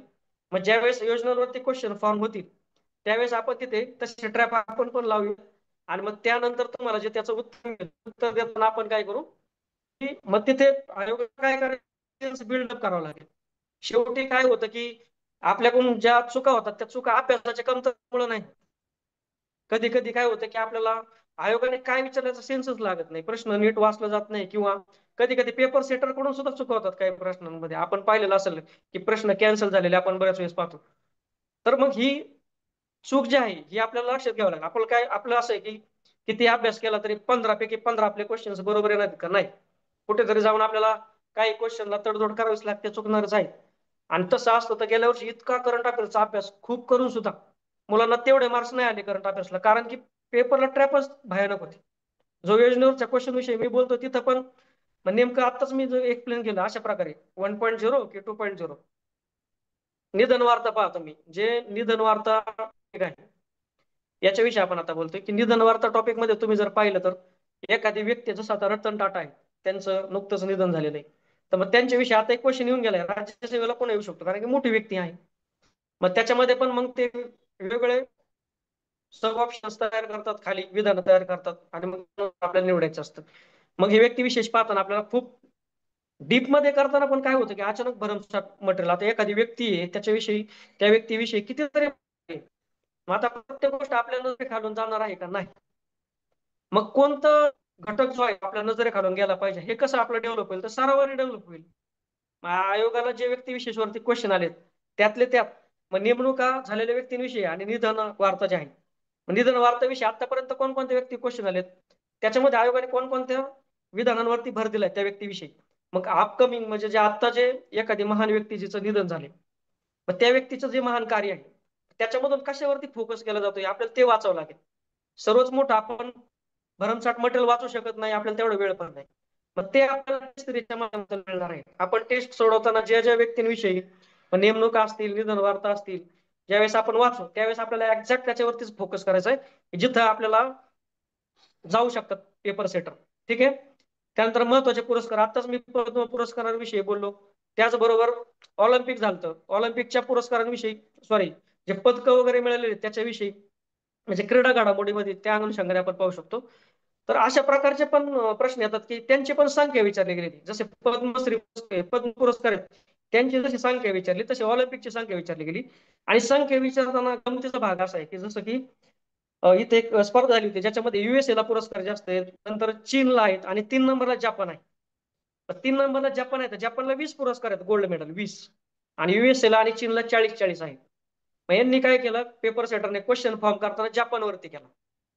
आणि जपानवरती फॉर्म करताना गोल्ड मेडल किती, जपानला 20. मग जपाननं 20 गोल्ड मेडल त्याच्यावरती क्वेश्चन फॉर्म केला. आणि खालीलपैकी कोण, आणि सगळे पुरस्कार दिले डिटेलमध्ये, आणि खाली विचारले की कोणत्या देशाला मिळालेले आहे, तर त्याचं उत्तर जपान. मग अशा प्रकारे फसवा क्वेश्चन ट्रॅप म्हणजे तयार केला. हार्डली आपण कसं करतो, कोणत्याही पुरस्काराचा किंवा याचा आपण पदकांचा अभ्यास करताना काय करतो, जगात पहिला क्रमांकावर कोणत्या देशाचा अभ्यास करतो, आणि आपल्या भारत देशाला पण किती पदकं मिळाली याच्यावरती क्वेश्चन आलेला आहे पहा. मग त्याचा एक आपण अभ्यास करतो. मग इथं काय असतं की आपल्याला त्यांना चुकवायचंय, आपल्याला त्यांना मार्क्स मिळवून द्यायचा नाही, अशा प्रकारची स्ट्रॅटेजी आहे. त्यामुळे त्यांनी तिसऱ्या घरावरती जपानवरती क्वेश्चन विचारला. तर हे एक लक्षात घ्या, अशा प्रकारे आपल्याला जायचंय आणि टेस्ट सिरीजला आपल्या त्याचा सराव होणारच आहे. थोडस वरती बाकीचे सेक्शन आपले डिस्कस करून मला वाटतं बऱ्यापैकी झालेले आहेत. आणि अंतरिक्ष घडामोडीविषयी मला एक सांगायचं की इथं आपल्याला अंतरिक्ष घडामोडीवर विषयी एक सांगायचं की ते आपल्याला काय क्वेश्चन येतात. तुम्ही जर पाहिलं असेल अंतरिक्ष घडामोडीवरती, तर कोणता उपग्रह सोडला याच्यावरती आपल्याला आतापर्यंत उपग्रहाचं नाव याच्यावरती क्वेश्चन यायचा. आता काय आलं की आदित्य एलोन मिशनला कोणत्या देशातल्या वनला क्वेश्चन येताना अंतरिक्ष संस्थेने मदत केली, अशा प्रकारचा क्वेश्चन आपल्याला आला. पुढे जाऊन आपल्याला मग काय क्वेश्चन येतील की बाबा एखादी इस्रोची मोहीम आहे, मग त्याचं जो उपग्रह सोडलाय की त्याचं नंबर, त्याचं नाव, त्याच्यानंतर मग किती उपग्रह सोडले, त्याची संख्या, कोणकोणत्या देशाचे आहेत, किंवा त्याचं महत्वाचं काय. एखाद्या इन्स्टिट्यूट असतं, एज्युकेशन इन्स्टिट्यूट, एखादं कॉलेज असतं, जसं रायसोनी कॉलेज नागपूरचं, त्यांनी एक उपग्रह तयार करून दिला होता. मग तो मिनी उपग्रह असतो एखाद्या कॉलेजने दिलेला, मग त्याचं नाव किंवा त्याचं फंक्शन काय. तर अशा प्रकारचे क्वेश्चन येतात. ठीक आहे. आता टेस्लाचं भारतामध्ये केंद्र आलेलं आहे आपल्या बांद्रा तिथं. तर ते जे टेस्लाचं संकुल, टेस्लाचं पहिलं केंद्र त्यांनी मुंबईमध्ये स्थापन केले, तर त्याच्यावरती आपल्याला क्वेश्चन येणार. ठीक आहे. आता त्याचं महत्व काय, तर आपल्याला पाहिलं की जे काही इलेक्ट्रिक व्हेकल आहेत त्याचं काय महत्व आहे, पर्यावरण दृष्ट्या खूप महत्व आहे. अशा प्रकारचे क्वेश्चन म्हणजे आपल्या अवतीभोवतीच या घडामोडी घडत असतात. फक्त काय होतं की मटेरियल खूप असल्यामुळे नेमकं काय करायचं हा खूप मोठा प्रश्न निर्माण होतो. ज्यावेळेस आपण टेस्ट सिरीज देऊ, टेस्ट सिरीज मधून ज्यावेळेस आपली सारखी सारखी प्रॅक्टिस होईल, आणि प्रॅक्टिस झाल्यानंतर पहा, आपण एक चालू घडामोडीला चांगला इनिशिएटिव्ह आपण असं घेतला की प्रत्येक टेस्टमध्ये आपण 20 क्वेश्चन ठेवलेले आहे. ज्यावेळेस 5 सब्जेक्ट टेस्ट होतील त्यावेळेस तुमचे डोळ्या खालून आणि प्रॅक्टिसमध्ये 100 प्रश्न चालू घडामोडीचे गेलेले असतील. हे 100 प्रश्न काढताना जो भर राहील तो तुम्हाला एकदम सेन्स डेव्हलपमेंट करण्याचा भर राहील. कारण की ज्यावेळेस कॉम्प्रिहेन्सिव्ह टेस्ट होईल त्यावेळेस तुम्हाला त्याचा फायदा झाला पाहिजे. त्याचं जे अनालिसिस असेल त्याच्यामध्ये आपण अनालिसिस घेतानाच ऍडिशनल व्हॅल्यू ऍडिशन त्याच्यामध्ये आपण देणार आहे. व्हॅल्यू ऍडिशन का देणार आहे आपण, कारण व्हॅल्यू ऍडिशनला खूप महत्व आहे. समजा एखादा क्वेश्चन आपण फॉर्म केला की टेस्लाचं पहिलं केंद्र कुठे स्थापन झालं, असा क्वेश्चन फॉर्म केला, भारत देशामध्ये कुठे स्थापन झालं, तर ऑब्विसली मुंबईला झालेलं आहे. व्हॅल्यू ऍडिशन देताना त्याचं एक्सप्लेनेशन घेतल्यानंतर आपल्याला अजून 2-4 घटक असे महत्वाचे की जे पेपर लिहू शकतात, ते त्या अनुषंगाने, त्या क्वेश्चनच्या अनुषंगाने आपल्याला घेता येतील. किंवा आता आपण पाहिलं की लोकपालपदी कोणत्या व्यक्तीची नेमणूक झाली, मग जर लोकपालपदी नेमणूक झाली तर अजून कोणकोणत्या महत्वाच्या संस्था, जसं निवडणूक आयोग असेल किंवा माहिती अधिकार आयोग असेल, याच्यावरती कोणकोणत्या व्यक्तीची नेमणूक झाली याचं पण आपल्याला तिथं विश्लेषणामध्ये जर माहिती दिली गेली, त्याच्या महत्वाच्या बिट्स असतील, आणि जर त्या बिट्सचं जर आपण रिव्हिजन केलं पेपरवर असणाऱ्या, तर ते रिव्हिजन केल्यानंतर ज्यावेळेस आपण पेपरला जाऊ, मग उद्या समजा वरती प्रश्न आलाय पण माहितीचा आयोग आहे किंवा आपला माहिती आयोग आहे किंवा निवडणूक आयोग आहे, याच्यामध्ये काय जर चेंजेस झाले असेल, ते जर आपल्या नजरे घालून अभ्यासातून आणि सरावातून जर गेलेलं असेल, तर पेपरला निश्चितच आपल्याला तिथे मार्क येणार, लक्षात ठेवा. मग हे अशा प्रकारची ही टेस्ट सिरीज, जसं आपल्याला रुपेश सरांनी सांगितलं की आधी आपण वर्कशॉप घेणार आहोत, प्रत्येक सब्जेक्टचा वर्कशॉप होईल. प्रत्येक सब्जेक्टचा वर्कशॉप झाल्यानंतर तुम्हाला एक आयडिया येणार आहे की नेमकं प्रत्येक सब्जेक्टला काय करायचंय.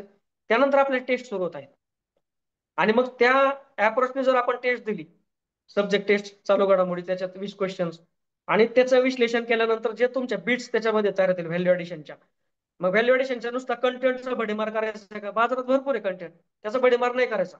एक्झॅक्ट पेपरला काय येणार आहे याचा आपल्याला तुम्हाला भडीमार करायचा. आणि त्याच्याबरोबर मग व्हॅल्यू ऍडिशन देतानाच मग तुमचा सेन्स कसा पेपर टॅकल केला पाहिजे, जे वाचण्यात नाही आले त्याचे प्रश्न कसे सोडवले गेले पाहिजे, अशा भरपूर गोष्टी ज्याचं एक कंपायलेशन आपलं होणार आहे.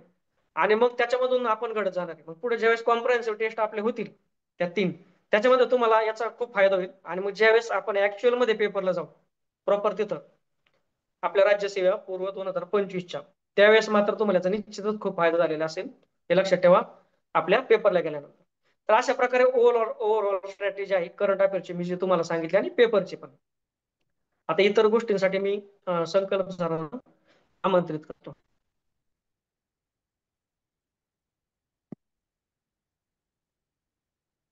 Yes, thank you sir. Please sir. Yes sir.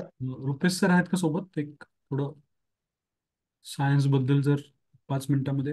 हो हो हो येस. सर.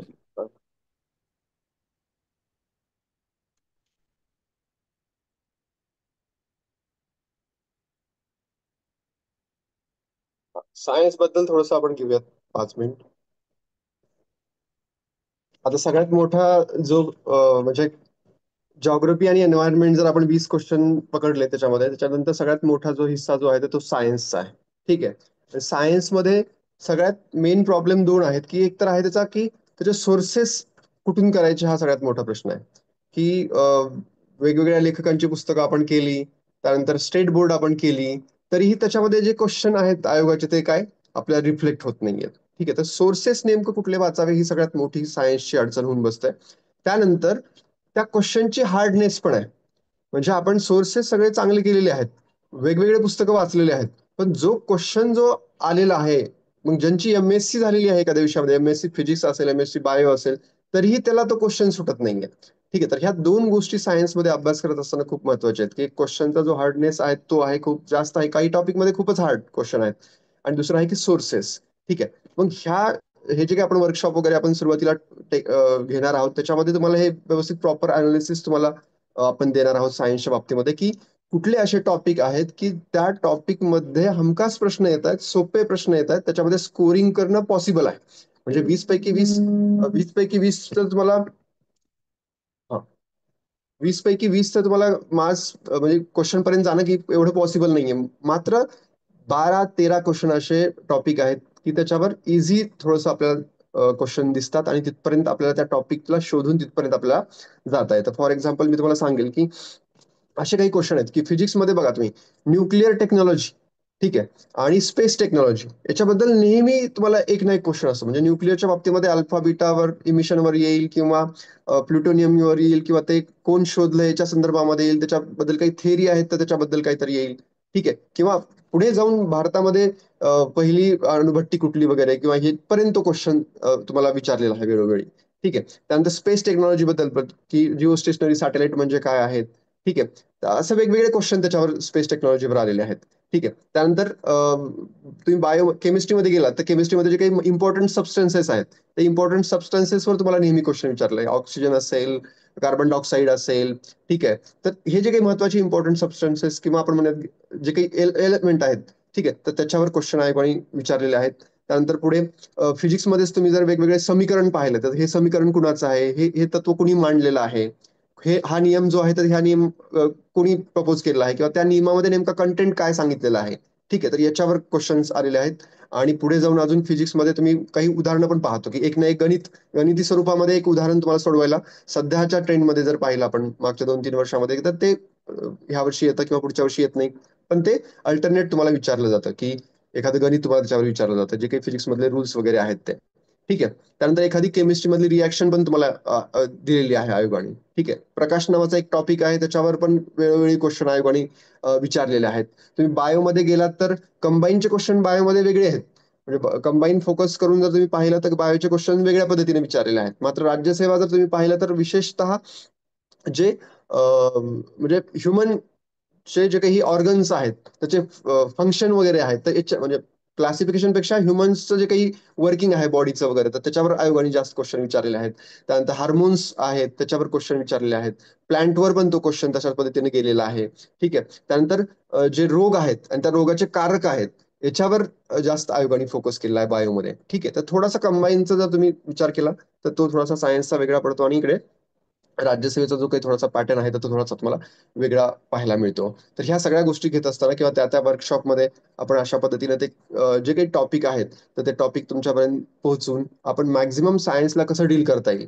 फॉर एक्झाम्पल की तुम्हाला आता एनसीआरटी मध्ये जास्तीत जास्त सोर्सेस तुम्हाला आता सापडायला लागलेत. म्हणजे स्टेट बोर्ड पेक्षाही आता तुम्हाला एनसीआरटी मध्ये जर तुम्ही पाहिलं तर क्वेश्चनचे सोर्सेस तुम्हाला सापडतील.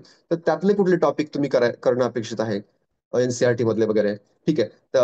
त्यानंतर जे काही उदाहरणं येतात, गणितं येत आहेत सायन्समध्ये, ते पण जवळपास जे काही धड्याच्या मागे स्वाध्यायामध्ये दिलेले आहेत तर ते सुद्धा रिपीट होत आहेत वगैरे. ठीक आहे, तर ह्या सगळ्या गोष्टीतून किंवा नीटच्या एक्झामचे पेपर तुम्हाला पाहणं आवश्यक आहे का सायन्ससाठी. ठीक आहे, इथपर्यंत जे डिस्कशन आहे तर ते आपण सायन्सच्या बाबतीमध्ये करणार आहोत आणि मॅक्झिमम त्याच्यामध्ये 15 पर्यंत कसं तुम्हाला तिथपर्यंत पुढे ढकलता येईल आणि बाकी जे काही क्वेश्चन्स आहेत की जे तुम्हाला टेस्ट सिरीज मधून तुम्ही त्याचं लॉजिक अभ्यासू शकता किंवा तुम्हाला ते लॉजिक डिलिव्हर होईल की अनोळखी क्वेश्चन जे आहे तर त्याला कसं टॅकल केलेलं आहे किंवा कसं टॅकल करता येईल त्याच्यामध्ये आणि जास्तीत जास्त मार्क्स कसं सायन्समध्ये मिळवता येईल. ठीक आहे, तर ह्या सगळ्या गोष्टी ज्या आहेत त्या आपण तुमच्या वर्कशॉपमध्ये आणि टेस्ट सिरीज थ्रू ज्या आहेत त्या तुमच्या काय होतील कव्हर होतील. ठीक आहे, तर असे बरेचसे काही टॉपिक आहेत सायन्सचे, विशेषतः कंबाईनमध्ये खूप व्होलाटाईल आहेत, परंतु राज्यसेवेमध्ये असे स्पेसिफिक टॉपिक आहेत की जिथे तुम्हाला स्कोर करणं पॉसिबल होत आहे. ठीक आहे, तर ह्या सगळ्या बद्दल आपण बोलणार आहोत त्या त्या विषयाच्या वर्कशॉपमध्ये आणि टेस्ट सिरीजच्या माध्यमातून त्याचं लॉजिक टेक्निक्स ज्या आहेत क्वेश्चन सॉल्व्ह करायच्या तर त्या आपण डिस्कस करणार आहोत. ठीक आहे, आता त्या सायन्सचं प्रॉपर जेव्हा वर्कशॉप होईल तेव्हा तुम्हाला अजून या विषयाबद्दल आपण अजून डिटेल्स बोलूया त्याच्यामध्ये. ठीक आहे, येस सर, येस, थँक्यू. चालेल सर. हो.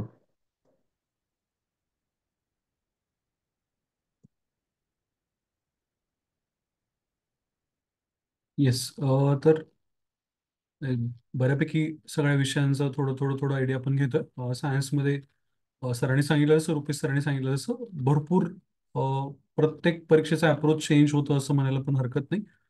स्पेसिफिसिटी जी असते ती युपीएससीच्या प्रिलिम्सची वेगळी असते, राज्यसेवेच्या प्रिलिम्सची म्हणजे गॅझेटेड सर्व्हिसेसची वेगळी असते आणि जर तुम्ही कंबाईनच्या प्रश्नपत्रिका बघितलं तर तिथे थोडीशी वेगळी असते. पण जेव्हा आपण प्रश्न करणार तेव्हा युपीएससीचा इथे संबंध नाही तिथल्या सायन्सचा. पण आपण मात्र जेव्हा पीवायक्यूज करणार, प्रश्न करणार, तर ते आपण काय करणार की राज्यसेवा आणि सोबत जे की ग्रुप बी ग्रुप सीचे पेपर्स असतील त्याच्या पीवायक्यू मात्र आपण चक्क रट्टा मारणार आहे. म्हणजे मी नेहमी म्हणतो सायन्स बाबतीमध्ये की तुम्हाला काही गोष्टी ज्या आहेत त्या कंपल्सरी माहितीच पाहिजेत की बाबा समजा आता जसं रुपेश सर म्हणाले की वेगळे रोग असतात, वेगळे रोग पडणारे असतात वनस्पतींवरती वगैरे. तर ते ठरलेलं आहे किंवा त्याच्या प्लांटमध्ये ग्रोथच्या हार्मोन्स जे असतात त्याच्यात काही गोष्टी ठरलेल्या आहेत. किंवा मग क्लासिफिकेशन मध्ये पण काय विचारायचं, अँजिओस्पर्म विचारायचं का मोलुस्कल स्पर्म गोगल काय विचारायचं. तर ते ठरलेल्या गोष्टी आहेत त्या तुम्हाला अशाही माहिती पाहिजेत. म्हणजे मला मोलुस्कस काय माहिती नाहीये पण मला गोगल काय मात्र माहिती पाहिजे क्लासिफिकेशन मध्ये. हे खूप कॉमनली दिसून येतं. मग ते अल्फा बीटा गॅमा जसं सरांनी सांगितलं ते ठरलेले काही क्वेश्चन्स आहेत तर ते आपल्याला येतीलच. सगळ्यात महत्त्वाची गोष्ट की समजा प्रॉब्लेम्स आहेत फिजिक्सचे, तर फिजिक्सच्या प्रॉब्लेम्समध्ये असं पण दिसून येतं की जर समजा तुम्हाला समीकरण माहिती नाहीये म्हणजे नेमकं तुम्हाला आयडियाच नाहीये की नेमकं तो काय इश्यू आहे किंवा कन्सेप्ट काय आहे, ग्रॅव्हिटीची कन्सेप्ट काय वगैरे.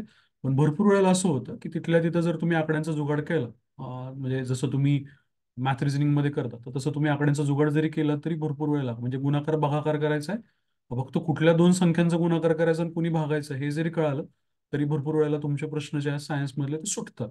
आणि चक्क असं असतं की 20 क्वेश्चन्स आहेत आणि मग काय होतं की कुणाच तरी 13-14 येतात आणि तुमचे मात्र 6-7 येत आहेत. हा खूप मोठा गॅप सायन्समध्ये पडतो. तर तिथे आपल्याला तो गॅप काय करायचं, भरून काढायचा आहे. आता इथून पुढचं जे डिस्कशन असेल ते टेस्ट सिरीज ऐवजी जे काही प्रिलिम्स ओरिएंटेड काही अजून जनरलाइज गोष्टी आहेत आपल्याला बोलायच्या, तर त्याच्याबद्दलचं डिस्कशन असेल तर ते मी पीडीएफ ओपन करून आता तुम्हाला बाकीच्या ज्या गोष्टी आहेत प्रिलिम्सच्या तर त्याच्याबद्दल डिस्कस करतो. पहिलं तर मी आधी सगळे जे आपले टीम मेंबर्स आहेत, प्रमोद सर असतील, निलेश सर असतील, रुपेश सर असतील, सगळ्यांचं थँक्यू सर. तुम्ही जे काही गोष्टी इनपुट्स दिल्यात त्या. आता पुढच्या डिस्कशनकडे जाऊया. तर मागच्या वर्षी जे काही प्रिलिम्स गंडवणारे जे काही मेजर अस्पेक्ट होते त्याच्याबद्दल जरा बोलूया. मला जतीन सर व्हिडिओ आणि स्क्रीन दिसते का सांगा व्यवस्थित. हो दिसतोय हो सर. सर. ओके ओके, ठीक आहे. तर प्रिलिम्स 2025ला म्हणजे आपल्याला जे काही आता बघायचं पुढे, तर त्याच्या अनुषंगाने मागच्या वर्षी जे प्रिलिम्स गडबडवणाऱ्या ज्या गोष्टी होत्या त्याच्याबद्दल माहिती पाहिजे. बेसिक होतं, सायन्सनी फार मोठा घोळ घातलेला असतो, दरवर्षीच असतं हे, करंटनी पण फार मोठा घोळ घातलेला असतो. निलेश सरांनी त्याच्याबद्दल सांगितलं. आता तुम्हाला रुपेश सर, निलेश सर आणि प्रमोद सरांचं जेव्हा डिस्कशन तुम्ही ऐकलं असेल तर त्यांना प्रश्न माहिती आहेत की कुठले प्रश्न कसे आले, वन लाईनर कसे आले. निलेश सरांनी करंटचं सांगितलं किंवा प्रमोद सरांनी इकॉनॉमिक्स आणि रुपेश सरांनी जॉग्राफी